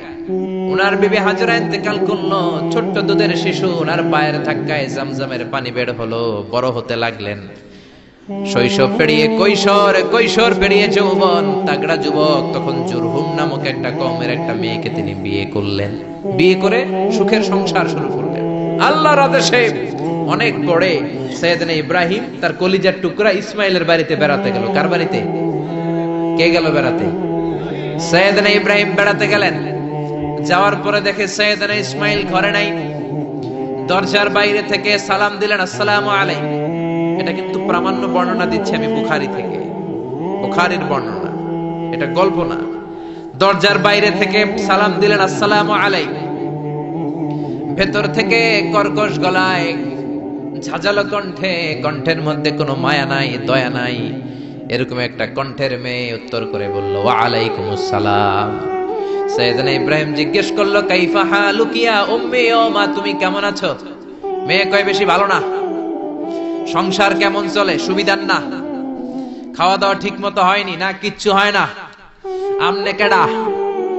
সাইয়েদনা ইব্রাহিম বলে, আমি কে তোমার জানার দরকার নাই। ইদা জা যাওজুকি মিনাল গাবা, স্বামী যখন তোমার বন থেকে শিকার করে ফিরবে, ফাকরাই আলাইহিস সালাম, তোমার স্বামীরে আমার পক্ষ থেকে একটা সালাম দিবা। ও মুরিহি আইয়াগাইরা আতাবাতা বাবিহি, বলবা ঘরের দরজার চৌকাঠটা যেন পাল্টে ফেলে। সাইয়েদনা ইব্রাহিম চলে গেলেন। বিকেল বেলা জঙ্গল থেকে শিকার করে সাইয়েদনা ইসমাইল ঘরে ফিরলেন। ঘরে ফেরার পর বিবি বলে, একটা বুড়া আইছিল। বুড়া? কে আইছিল? সাইয়েদনা ইসমাইল বলে, বুড়া? বুড়া মানুষ আবার আমার ঘরে আসবে কেন? কেন আসছে? আপনারে সালাম দিছে। ওয়ালাইকুম আসসালাম। আর কি বলছে? বলেছে আপনি যেন ঘরের দরজার চৌকাঠ পাল্টে ফেলেন। ও মিয়া, চোর বুঝে চোরের সিগন্যাল, পুলিশ বুঝে পুলিশের সিগন্যাল, নবী বুঝে নবীর সিগন্যাল, ঠিক কিনা? সাইয়েদনা ইসমাইল তো বুঝে ফেললেন, কিরে ঘরের দরজার চৌকাঠ পাল্টে ফেলো, এরকম রূপক কথা, মেটাফরিক্যাল ইঙ্গিত দুনিয়ার সাধারণ মানুষ দিতে পারে না। চিৎকার দিয়ে বিবিরে বললেন, ও কপাল পুড়ি, তুই কি করলি? নিজের কপাল পুড়লি, নিজের কপালে নিজে কুড়াল দিলি। যেই লোকটারে বুড়া বুড়া বলে সম্বোধন করলি, ওই লোকটার কেউ নয়, আমার জন্মদাতা পিতা, এই জামানার সবচেয়ে বড় পয়গম্বর ইব্রাহিম খলিল। আমার বাবা যে সিগন্যাল দিয়েছে এটা তো গ্রিন সিগন্যাল না, এটা রেড সিগন্যাল। তার মানে তোর তালাক দিতে বলেছে, গেট আউট, গেট আউট, ডিভোর্সিও তালাক দিয়ে দিলাম, যা। আপনার আব্বাও যদি বলে তোমার বউরেও তালাক দিয়ে দাও, দিয়ে দিবেন নাকি? এবার দিয়ে দিয়েন না। আপনার বাবাও বাবা, ইসমাইলের বাবা ইব্রাহিমও, কথা বলেন। সাইয়েদনা ইব্রাহিম ছিলেন আল্লাহর জালিল কাদের পয়গম্বর। আকাশ থেকে ওহী আসলে নবীরা কথা বলে, মন গড়া নবীরা কিছু বলে না। আপনার বউকে যদি আপনার বাবা বলে তোর বউরে তালাক দে, দিয়ে দিয়েন না। আবার কি করবেন? বুঝাবেন, বাবারও বুঝাবেন, বিবিরও বুঝাবেন, ঘরের ভিতরে সংলাপ করবেন, সমঝোতা করবেন। আমাদের দেশের দুই নেত্রী সংলাপ করে না তো কি হয়েছে? আমরা করব। আমরা ঘরে ঘরে সংলাপ করব, সমঝোতা করব, ঠিক কি না? মিলায়ে দিবেন, মিলায়ে দিলে বরকত আছে না নাই?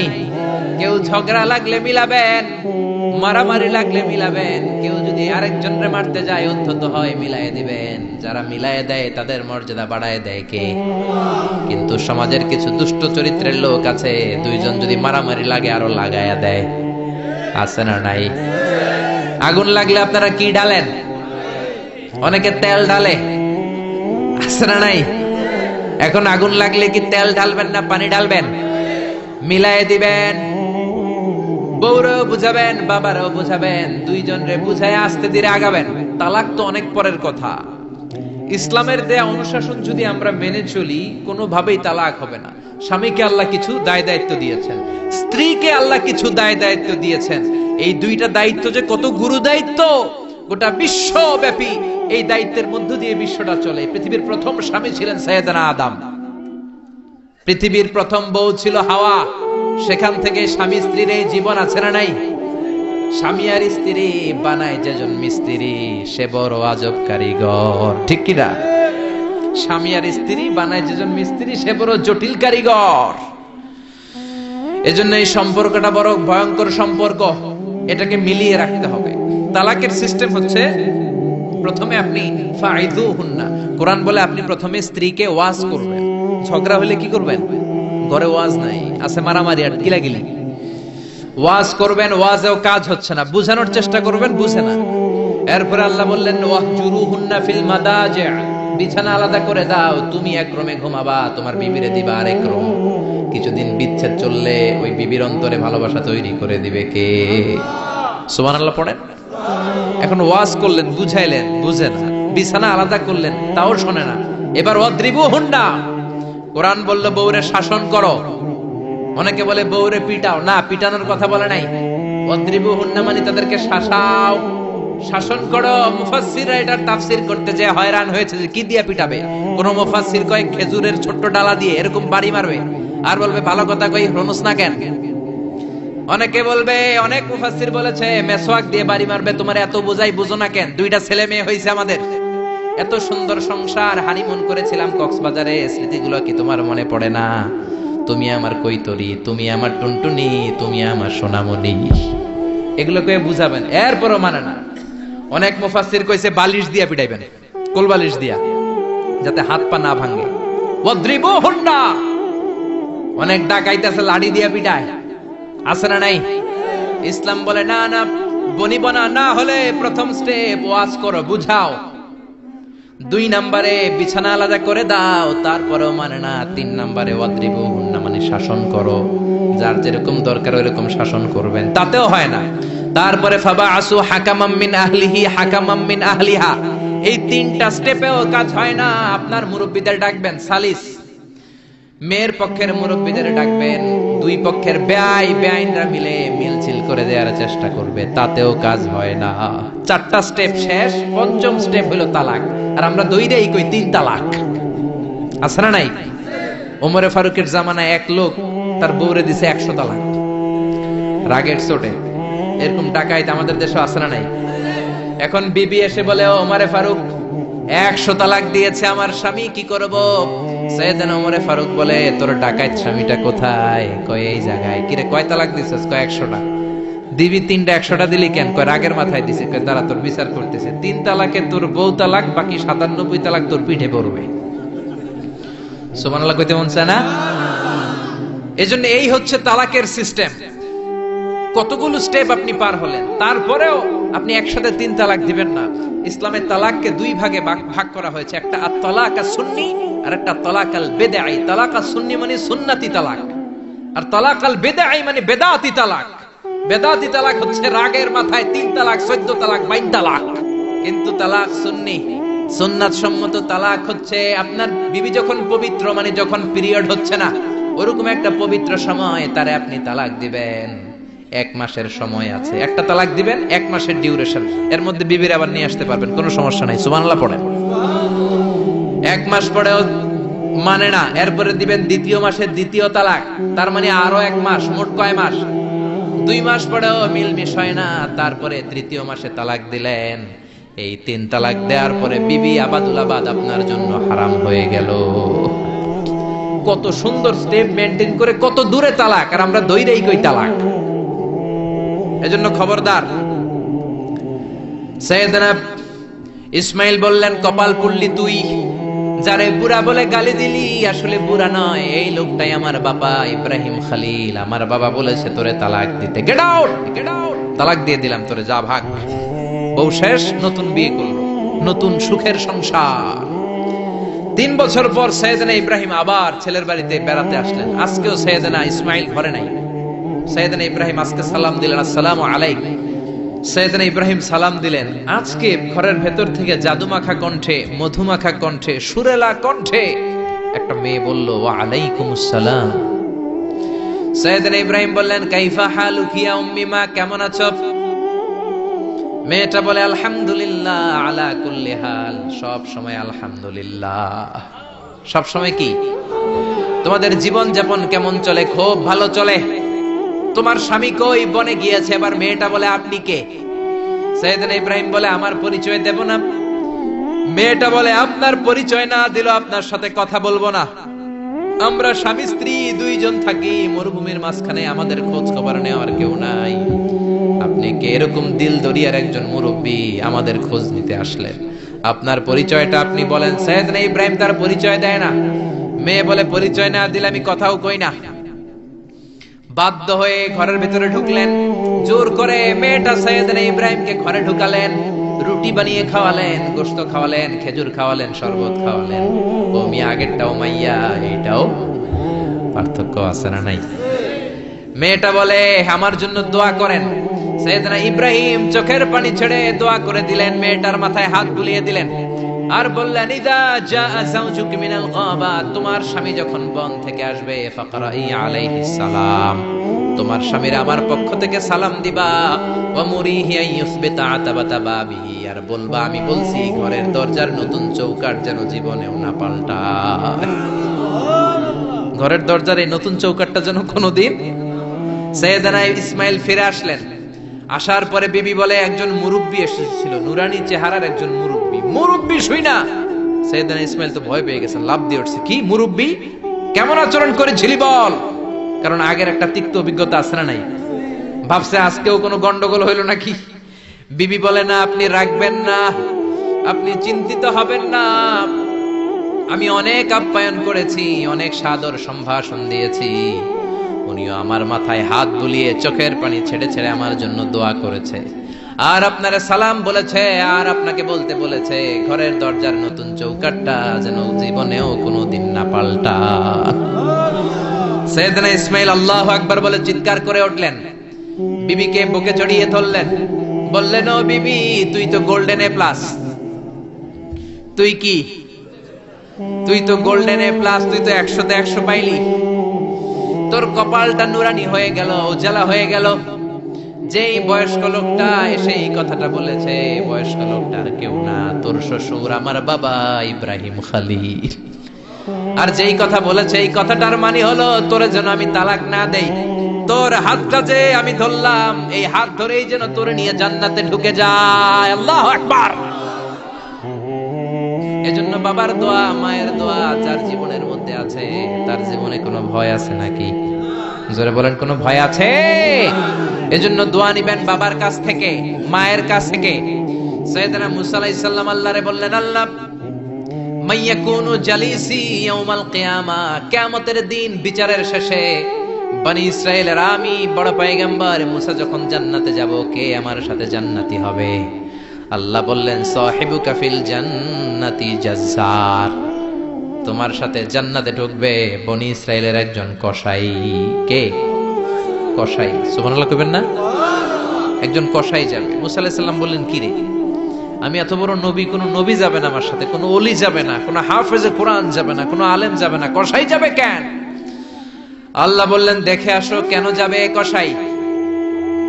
সাইয়েদনা মুসা আলাইহিস সালাম কসাইয়ের দোকানে গেলেন, দেখলেন না কসাইয়ের স্পেশাল কোনো আমল তো দেখা যায় না, খালি গোশত কোপায়। কি কোপায়?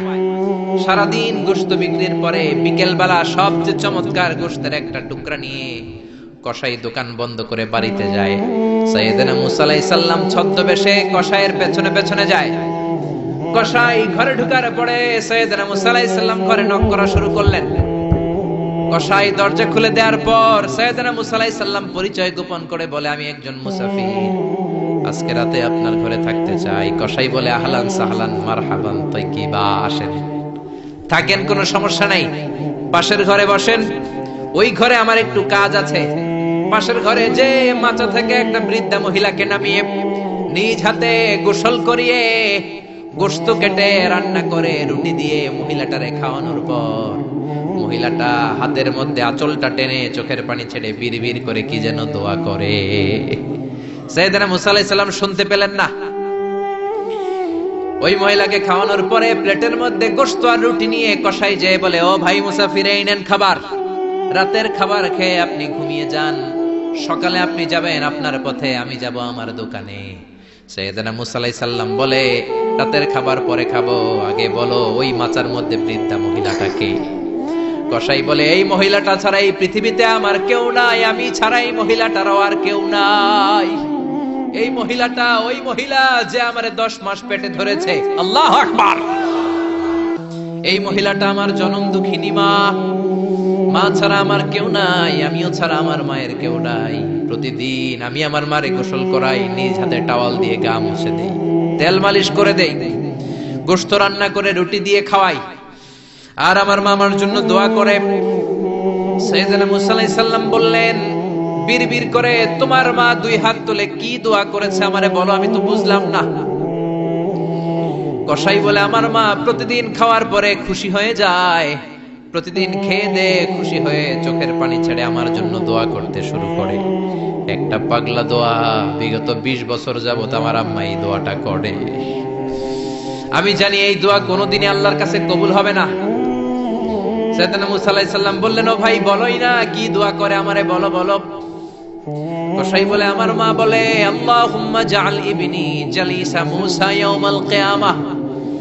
খাওয়ানোর পরে খুশি হয়ে হাত তুলে আমার মা বলে, আল্লাহ আমি আমার ছেলের খেদমতে এত খুশি, আমার ছেলের জন্য আমি হাত তুলে দোয়া করে দিলাম। শুনেছি এই জামানার বড় পয়গম্বর, বনি ইসরাইলের সবচেয়ে বড় পয়গম্বর হলো মুসা।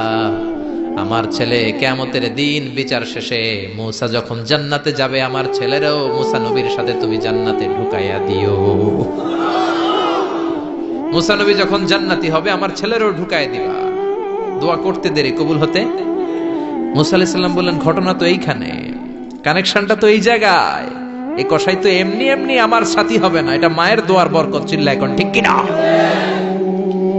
এই জন্য প্রিয় ভাইয়েরা, মায়ের দোয়া ছাড়া, বাবার দোয়া ছাড়া পৃথিবীর কেউ আল্লাহর ওলি হতে পারে না, পৃথিবীর কেউ ভালো মানুষ হতে পারে না, সফল হতে পারে না, ক্যারিয়ার সুন্দর করতে পারে না, নেতা হতে পারে না, ব্যবসায়ী হতে পারে না।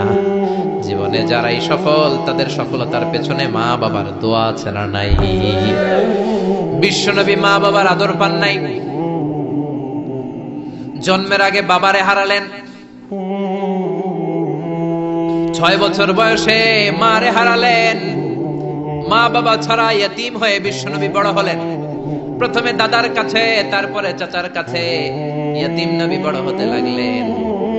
বিশ্বনবী যখন হুদাইবিয়ার উমরা করতে যাবেন, পথিমধ্যে বিশ্বনবীর মায়ের কবর পড়ল। জায়গাটার নাম ছিল আবওয়া। কি নাম? আবওয়া নামক জায়গায় এসে বিশ্বনবী আল্লাহর কাছে ফরিয়াদ করলেন, আল্লাহ আমি আমার মায়ের কবর জিয়ারত করতে চাই, অনুমতি দেন। বিশ্বনবীর মায়ের নাম কি?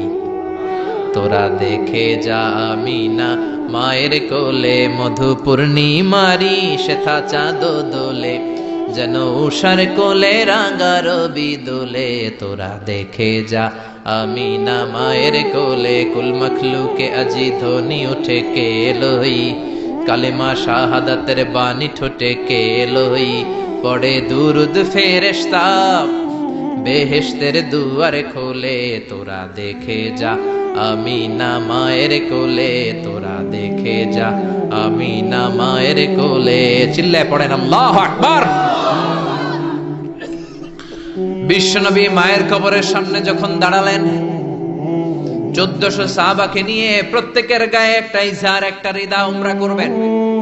বিশ্বনবী 1400 সাহাবীদের দিকে তাকিয়ে বললেন, ও সাহাবারা, এই যে সামনে পাহাড়ের ছোট্ট টিলাটা দেখতে পাও, এইখানে আমার মা আমেনার কবর। আল্লাহ আমাকে আমার মায়ের কবর জিয়ারতের অনুমতি দিয়েছে, আমি জিয়ারত করব। কিন্তু খবরদার খবরদার, তোমরা কেউ কান্নাকাটি করতে পারবা না। 1400 সাহাবীকে কান্না করতে নিষেধ করে নিজের মায়ের কবরের সামনে দাঁড়িয়ে বিশ্বনবী ছোট্ট বাচ্চার মতো হাউমাউ করে কান্না শুরু করে দিলেন। বিশ্বনবীর চোখের পানি দেখে 1400 সাহাবা কান্না শুরু করে দিল। বিশ্বনবী সাহাবীদের দিকে মুখ ফিরিয়ে বলে, ও সাহাবারা, কাঁদো কেন? তোমাদেরকে না বললাম তোমরা কেঁদো না? সাহাবারা বলল, নবী, আপনাকে আমরা আমাদের কলিজার চাইতে বেশি ভালোবাসি। আপনারে যখন আমরা কান্না করতে দেখি, আমাদের দুটি চোখ আমরা আর শুকনা রাখতে পারি না। আপনি কাঁদেন তাই আমরাও কাঁদি। বিশ্বনবী বললেন, আদ্রাকাতনি রাহমাতুহা ফাবাকাইতু। আমার মা আমেনা যে আমারে ছোটবেলা আদর করেছে, সোহাগ দিয়েছে, ভালোবেসেছে, ওই আদরের কথা আমার মনে পড়েছে। আমার মা আমেনা আমারে জাইতুনের তেল মালিশ করে দিত। আমার মা আমেনা আমারে জামা পরিয়ে দিত। আমার মা আমেনা তার দুটি ঠোঁট দিয়ে এমন কোন জায়গা নাই আমার দেহে চুমু দেয় নাই। আমার মায়ের কথা আমার মনে পড়েছে, তাই আমি কেঁদেছি। তোমরা কাঁদো কেন? বিশ্বনবী নিজেও মায়ের কবরের সামনে দাঁড়িয়ে নিজেও ধৈর্য ধারণ করতে পারে নাই। এজন্য মায়ের দোয়া নেয়ার দরকার আছে রাডাই। কানা ইয়াকসিমু লাহমান ফিল জিআররানা। জিআররানা নামক জায়গার মধ্যে বিশ্বনবী কুরবানির গোশত বিতরণ করছিলেন। বিশাল লাইন। কুরবানির গোশত মাঝে মাঝে বিতরণ হয় না, লাইন ধরে লোকজন নেয় না, বিশাল বড় লাইন। এই বিশাল লম্বা লাইনে হাজার হাজার মানুষ। এই লাইনের মধ্য থেকে একজন বৃদ্ধা মহিলাকে বিশ্বনবী আলাদা করে নিলেন, নিয়ে বিশ্বনবী গায়ের চাদরটা বিছিয়ে বসতে দিলেন, বড় একটা গোশতের প্যাকেট দিলেন। মহিলাটাও বিশ্বনবীর মাথায় হাত বুলিয়ে দোয়া করে দিল। চিল্লায় পড়েন সুবহানাল্লাহ। সাহাবারা বললেন, নবী, হাজার হাজার মানুষ গোশত নেয়ার জন্য লাইন ধরেছে, কাউরে আপনি লাইন থেকে আলাদা করে নেন নাই।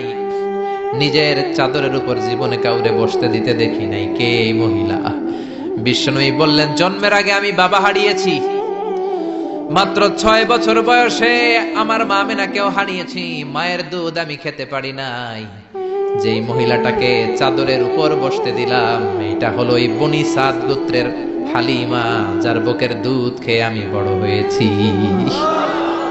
হালিমাতু সাদিয়া, যার বুকের দুধ খেয়ে আজকের এই তরতাজা নবী আমি মুহাম্মদ। এজন্য মারে পায় নাই, দুধ মারে সম্মান করেছে, দুধ মার কাছ থেকে দোয়া নিয়েছে বিশ্বনবী। চিল্লায় বলেন ঠিক কিনা? এজন্য যুবক ভাইয়েরা যারা আছো, খবরদার মা বাবার সাথে বেয়াদবি করা যাবে না। আল্লাহ বললেন, আমার দুইটা ফয়সালা। 1 নাম্বার ফয়সালা ইবাদত হবে একজনের, তিনি কে? 2 নাম্বার ফয়সালা ভালো আচরণ করতে হবে মা বাবার সাথে। আল্লাহর ইবাদত করা যেমনি ফরজ, মা বাবার সাথে ভালো আচরণ করাও ফরজ। ঠিক কিনা? নাকি মা বাবার সাথে ভালো আচরণ করা, ইহসান করা নফল? হ্যাঁ, মা বাবার সাথে ভালো আচরণ করা মনে হয় অপশনাল না? এটা কি অপশনাল না কম্পালসারি? এটা কম্পালসারি। খবরদার, যদি কোনো বেয়াদবি হয়ে থাকে আজকেই মাহফিলের পরে মা বাবার পা ধরে মাফ চাবো, রাজি আছি আমরা? এজন্য খবরদার, মাতা পিতার সাথে ইহসান করতে হবে। ইসলাম হচ্ছে ইটস এ ব্যালেন্সড রিলিজিয়ন, ভারসাম্যপূর্ণ জীবন ব্যবস্থা। সব দায় দায়িত্ব আল্লাহ আবার শুধু ছেলে মেয়েদেরকে দেয় নাই, মা বাবারও কিছু দায় দায়িত্ব আছে না নাই? জোরে বলেন। রব্বুল আলামিন মা বাবাকেও দায় দায়িত্ব দিয়েছে। ইসলাম বলে, যারা মা বাবা হয়েছো, দাম্পত্য জীবন গড়েছো, ছেলে আল্লাহ দেয়, মেয়ে দেয়, যেটাই দেয় আল্লাহর শুকরিয়া আদায় করার দরকার আছে রাড়াই। মা বাবার প্রথম দায়িত্ব, ছেলে হোক মেয়ে হোক, শুকরিয়া করবে কার? কারণ ছেলে দেয় কে? মেয়ে দেয় কে? ছেলে মেয়ে দুইটাই দেয় কে? আবার কাউকে আল্লাহ নিঃসন্তান বানিয়ে রাখে, মানে ছেলেও দেয় না মেয়েও দেয় না, তিনি কে? জোরে বলেন। রব্বুল আলামিন বলেন, ইয়াহাবু লিমান ইয়াশাউ ইনাসান ওয়া ইয়াহাবু লিমান ইয়াশাউ যুকুর। আমি যারে চাই ছেলে দেই, আমি যারে চাই তারে মেয়ে দেই, যারে চাই ছেলে মেয়ে দুইটাই দেই, আবার যারে চাই ছেলেও দেই না মেয়েও দেই না। এমন লোক সমাজে আছে না নাই? তাহলে বাবা মার প্রথম দায়িত্ব, ছেলে হোক মেয়ে হোক আপনারে খুশি হইতে হবে। কিছু লোক আছে, ছেলে হইলে গ্রামের সবাইরে মিষ্টি খাওয়ায়, মেয়ে হইলে মেয়ে যে হইছে এটা শোনায়ও না, আছে না নাই? বিশ্বনবী বলেন এগুলো এমন লোক যাদের মধ্যে জাহেলিয়াত আছে। কারণ খয়রুকুম মান বুকিরা বিল উনসা, যেই ঘরের প্রথম সন্তানটা মেয়ে, ওই ঘরটারে বরকত দিয়ে ভরে দেয় কে? জোরে বলেন। এক নাম্বার দায়িত্ব, আপনি খুশি হবেন, শুকরিয়া করবেন।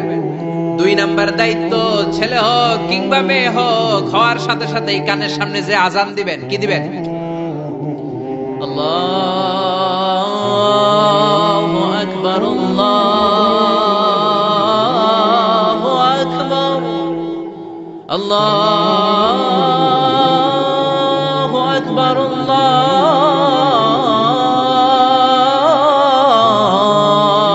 আকবার, পড়েন আল্লাহু আকবার। এখন ছেলে হইছে মেয়ে হইছে, আজান দেওয়ার জন্য মুয়াজ্জিন সাহেবরে টোকায় আছে না নাই? ইমাম সাহেবরে টোকায় আছে না নাই? বিশ্বনবীর প্রথম নাতিটার নাম ছিল হাসান। দুই নাতি তো, বড় জনের নাম হাসান, ছোট জনের নাম হাসান। জন্ম হওয়ার সাথে সাথে বিশ্বনবী ঘরে ঢুকে দুই কানের মধ্যে হাত লাগিয়ে হাসানের কানের সামনে দাঁড়িয়ে বিশ্বনবী নিজে আজান দিয়েছে। এই জন্য নিজের ছেলে হলে নিজে আজান দিবেন, অথবা আপনার নাতি হইলে দাদা হিসেবে আপনি আজান দিবেন। আপনার ভাতিজা ভাতিজি হয়েছে, চাচা হিসেবে আপনি আজান দিবেন। ইমাম সাহেবরে টোকানোর দরকার নাই। একজন মুসলমান হিসেবে সবার ভালো করে আজান একামত জানার দরকার আছে না নাই? তাহলে ছেলে হোক মেয়ে হোক খুশি হবেন, এটা হলো প্রথম দায়িত্ব বাবা মা। যত মায়েরা, আমার মাইকের আওয়াজ যদি আপনাদের কানে যায়, মায়েরা শোনেন, আর বাবা যারা এসেছেন মনোযোগ দিয়ে শোনেন। এক নম্বরে বাবা মার দায়িত্ব প্যারেন্টিং, এটাকে বলে parenting, how to rare up your children, কেমন করে ছেলে মেয়েদেরকে বড় করবেন, এই ব্যাপারে ইসলামে দিক নির্দেশনা আছে না নাই? এক নম্বরে ছেলে হোক মেয়ে হোক শুকরিয়া কার? দুই নম্বরে ছেলে হওয়ার সাথে সাথে মেয়ে হওয়ার সাথে সাথে আজানের দরকার আছে না নাই? তিন নম্বরে সপ্তম দিনে ছেলে হোক মেয়ে হোক আকিকা দিবেন। ছেলে হলে 2টা ছাগল, মেয়ে হলে 1টা ছাগল, সপ্তম দিনে দিবেন। কততম দিনে? অনেকে কুরবানির সাথে দেয়, কুরবানির সাথে নয়, সপ্তম দিনে দিবেন। দেখুন দিতে পারেন নাই, পরে কুরবানির সাথে বন্ধুর সময় দেন, ওটা আলাদা কথা, কিন্তু দেন নিয়ম হচ্ছে, সুন্নাহ হচ্ছে সপ্তম দিন। কততম দিন? বিশ্বনবী বললেন কুল্লু গুলামিন রাহিনাতুন বিআকিকাহ তুযবাহু আনহু ইয়াওমা সাবিহি, প্রত্যেক বাচ্চাকে আকিকা দিতে হয় তার সপ্তম দিনে। তারপরে ইউসাম্মা ফিহি, সপ্তম দিনে তার একটা নাম রাখতে হয়। তারপরে ইহলাকু রাসুহু, তার মাথা কামিয়ে ফেলতে হয়। ছোট ছোট চুল থাকে না, নিউ বর্ন বেবি, নতুন বাচ্চার মাথায় হালকা হালকা পাতলা চুল থাকে, এগুলোকে আপনি হলক করে দিবেন, শেভ করে দিবেন। তাহলে সপ্তম দিনে 3 কাজ। এক নম্বরে আকিকা, এক নম্বরে কি? সবাই বলেন। এক নম্বরে, 2 নম্বরের নাম রাখা, 2 নম্বরে কি? কি নাম রাখবেন? Brush fire. এক ভাতিজার বাড়িতে নাকি চাচা আসছে বেড়াইতে, তো ভাতিজা আপ্যায়ন করাইতেছে। চাচা কয় কতদিন পরে তোমার সাথে দেখা, তোমার ছেলে হইছে একটা মেয়ে হইছে একটা, আমি তো চিনি না, ডাক দাও না। ডাক দিছে ব্রাশ ফায়ার। চাচা মনে করছে আসল ব্রাশ ফায়ার, এটা মনে করে চাচা দিছে দৌড়। ভাতিজাও চাচারে ধরার জন্য দৌড়, চাচাও দৌড়ায় ভাতিজাও দৌড়ায়। চাচা কয় ভাতিজা বয়স আমার 70-80, তুই আমার ব্রাশ ফায়ার করিস না। ভাতিজা বলে চাচা এটা ওই ব্রাশ ফায়ার না, আমার ছেলের নাম ব্রাশ, মেয়ের নাম ফায়ার। তো এই ব্রাশ ফায়ার, এই জাতীয় নাম রাখবেন। আহাব্বুল আসমা ইলাল্লাহ আব্দুল্লাহ আব্দুর রহমান, আল্লাহর কাছে সবচেয়ে প্রিয় নাম আব্দুল্লাহ আব্দুর রহমান, এগুলো রাখবেন। নবীদের নামগুলো রাখবেন, কোরআন থেকে চুজ করে নাম রাখবেন, সাহাবাদের নাম রাখবেন। তাহলে ছেলেগুলোরে আল্লাহ আল্লাহ বানাই দিবে কে? আর ব্রাশ ফায়ার রাখলে ব্রাশ ফায়ারের মতোই হবে, ঠিক কিনা? বিভিন্ন সমাবেশে এরা বোমা মারবে, ককটেল বোমা মারবে, হত্যা করবে, ডাকাতি করবে, ছিনতাই করবে, মেয়েদের ওন্না ধরে টানাটানি করবে, জোরে কোন ঠিক কিনা? এজন্য সপ্তম দিনে 3 কাজ। 1 নম্বরে আকিকা করা, কি করা?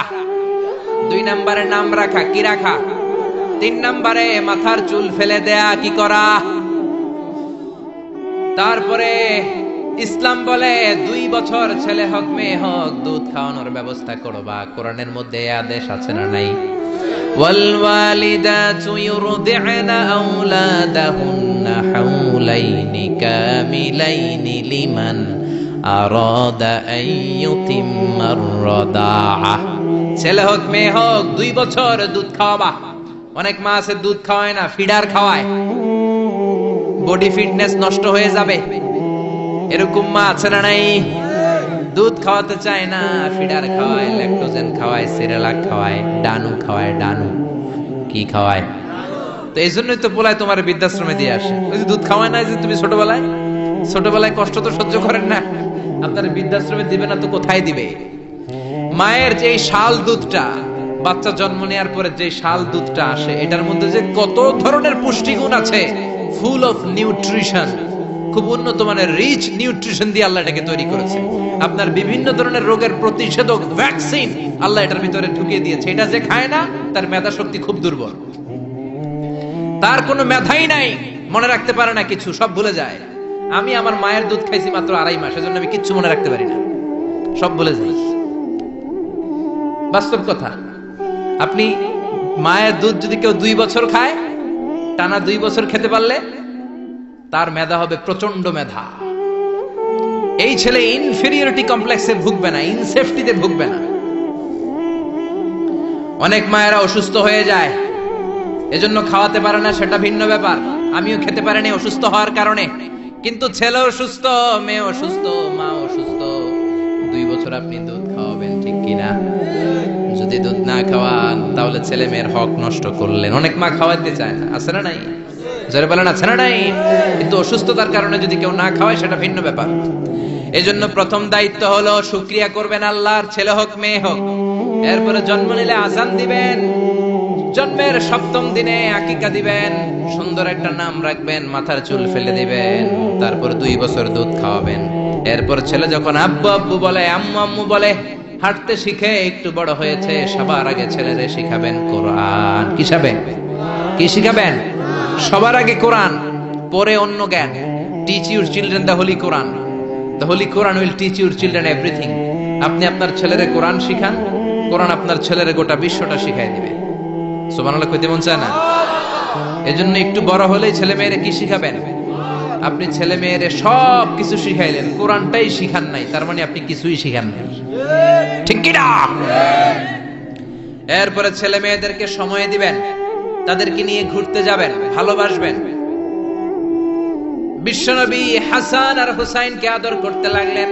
হাসানকে কোলে নেয়, হুসাইন ওঠে, আবার হুসাইনকে নিলে হাসান নামে। বিশ্বনবীর সামনে দাঁড়িয়ে রইল আকরা ইবনে হাবিস আত-তামিমি নামে সাহাবী। বিশ্বনবীর নানা নাতির এই আদর ভালোবাসা দেখে আকরা বলে, ও নবী, আমাকে আল্লাহ 10টা সন্তান দিয়েছে, একটা সন্তানকেও কোনোদিন আমি চুমা দেই নাই। বিশ্বনবী বললেন, বলো কি? মানলা ইয়ারহাম লা ইউরহাম। যে কারোর উপর দয়া দেখায় না, আল্লাহও তার উপর দয়া দেখায় না। যে কাউরে ভালোবাসে না, আল্লাহও তার ভালোবাসে না। যে ছোটদের আদর করে না, সে আল্লাহর দয়া পায় না। চিল্লা এখন ঠিক কি না? এজন্য ছেলে মেয়েদেরকে সময় দিবেন। আধুনিক কিছু ফ্যামিলিতে যে সমস্যা, বাবা মা 2 জন চাকরি করে, বাবাও সকালে বের হয়ে যায়, মাও বের হয়ে যায়।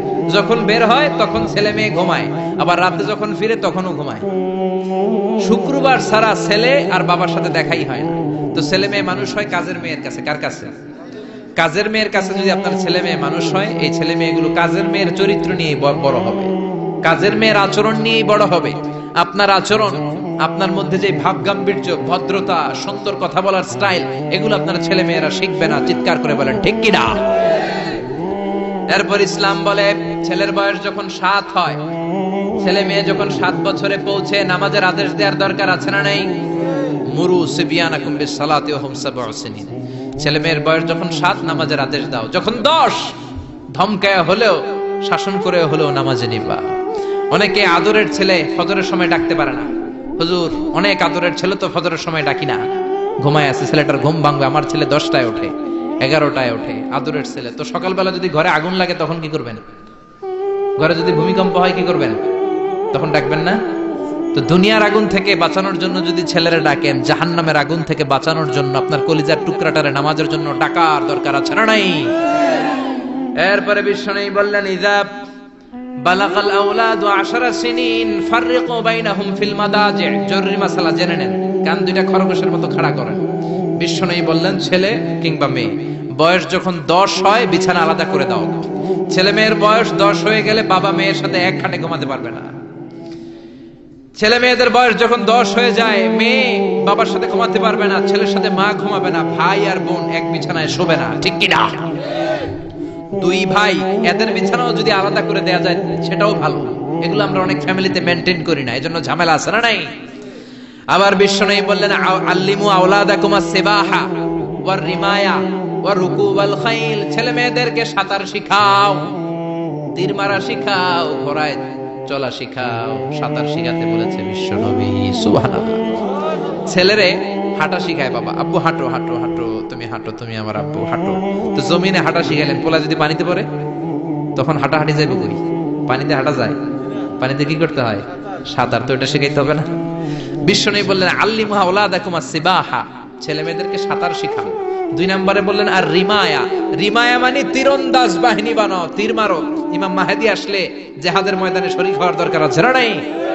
তো এখন তো তীর মারামারি নেই, কি শিখাবেন? আত্মরক্ষার কৌশল শিখাবেন, কেমন করে প্রতিকূল পরিবেশে বেঁচে থাকতে হয়, সমাজের এই সংগ্রামে কেমন করে টিকে থাকতে হয়। ছেলে মেয়ের কখনো ননির পুতুল করে গড়ে তুলবেন না, কষ্ট সহিষ্ণু করে গড়ে তুলবেন। আপনি বেঁচে থাকতেই একটু কষ্ট করে করে শিখান, তাহলে তার ক্যারিয়ারটারে ব্রাইট করে দিবে কে? তিন নম্বরে বললেন রুকুবাল খাইল, কেমন করে ঘোড়ায় চড়তে হয় শিখাও। এখন তো ঘোড়া নাই, কেমন করে গাড়িতে চড়তে হয় শিখাইবেন, ঠিক কিনা?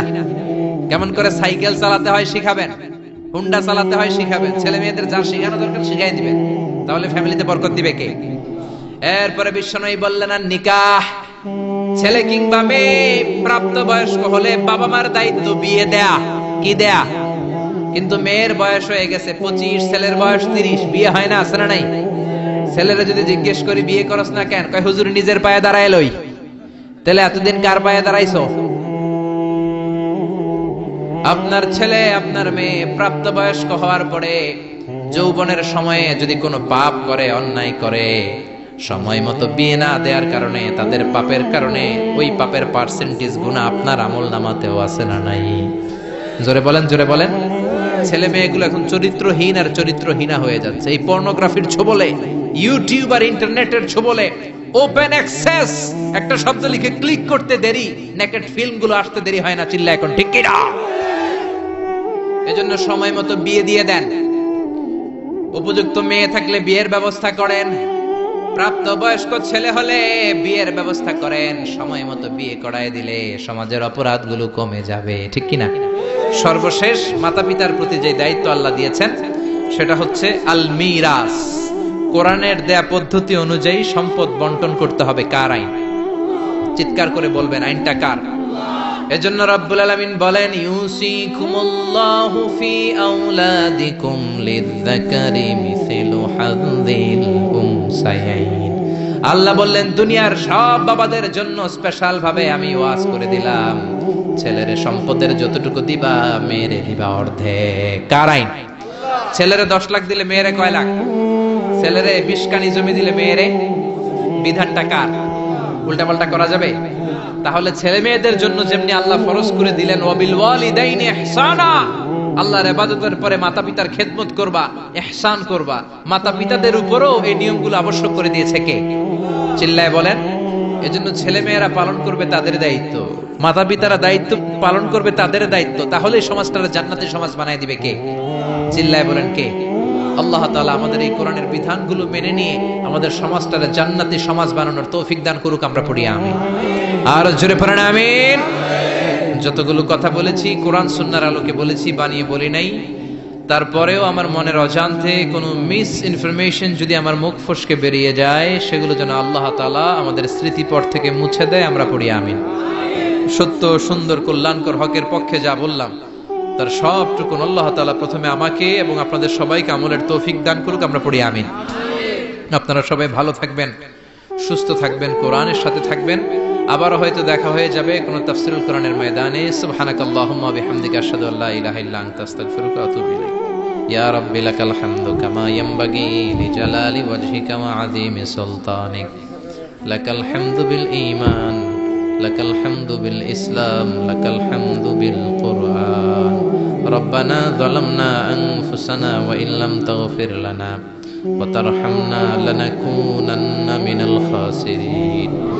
ربنا آتنا في الدنيا حسنة وفي الآخرة حسنة وقنا عذاب النار জান্নাতের মালিক জাহান্নামের মালিক, আমরা তোমার কাছে জান্নাত চাই, জাহান্নাম থেকে বাঁচতে চাই। ও আরশের মালিক, লাউহে মাহফুজের মালিক, সিদরাতুল মুনতাহার মালিক, বাইতুল মামুরের মালিক, আকাশের মালিক, জমিনের মালিক, নবমণ্ডলের মালিক, ভূমণ্ডলের মালিক, তোমার আকাশ বাতাস নবমণ্ডল ভূমণ্ডল এগুলোর তুলনায় আমাদের এই হাত দুইটা একেবারেই ছোট্ট রে আল্লাহ। ছোট্ট দুটো হাত পেতে বুক ভরা আশা নিয়ে তোমার শাহী দরবারে ভিক্ষুকের মতো চেয়ে রইলাম। রব্বুল আলামিন, আমাদের হাত দুইখানা তুমি কবুল আর মঞ্জুর করে দাও। আমরা সবাই গুনাহগার, গুনাহ মোদের বেশুমার। আকাশের নিচে জমিনের উপরে আমাদের চেয়ে বড় গুনাহগার হয়তো আর কেউ নাই। সগীরা কবিরা, জেনে না জেনে, ইচ্ছায় অনিচ্ছায় বন্ধুর পাল্লায় পড়ে, শয়তানের ধোকায় পড়ে লক্ষ লক্ষ কোটি কোটি গুনাহ করেছি। আজকের এই তাফসীরুল কোরআনের প্রোগ্রামের বরকতে, এই মাহফিলে আসার বরকতে তুমি আমাদের জিন্দেগীর সব গুনাহ খাতা মাফ করে দাও। আমার প্রবাসী ভাইয়েরা আজকে মাহফিলের জন্য অনেক প্রচেষ্টা করেছে, আল্লাহ তাদেরকে তুমি কবুল করে নাও।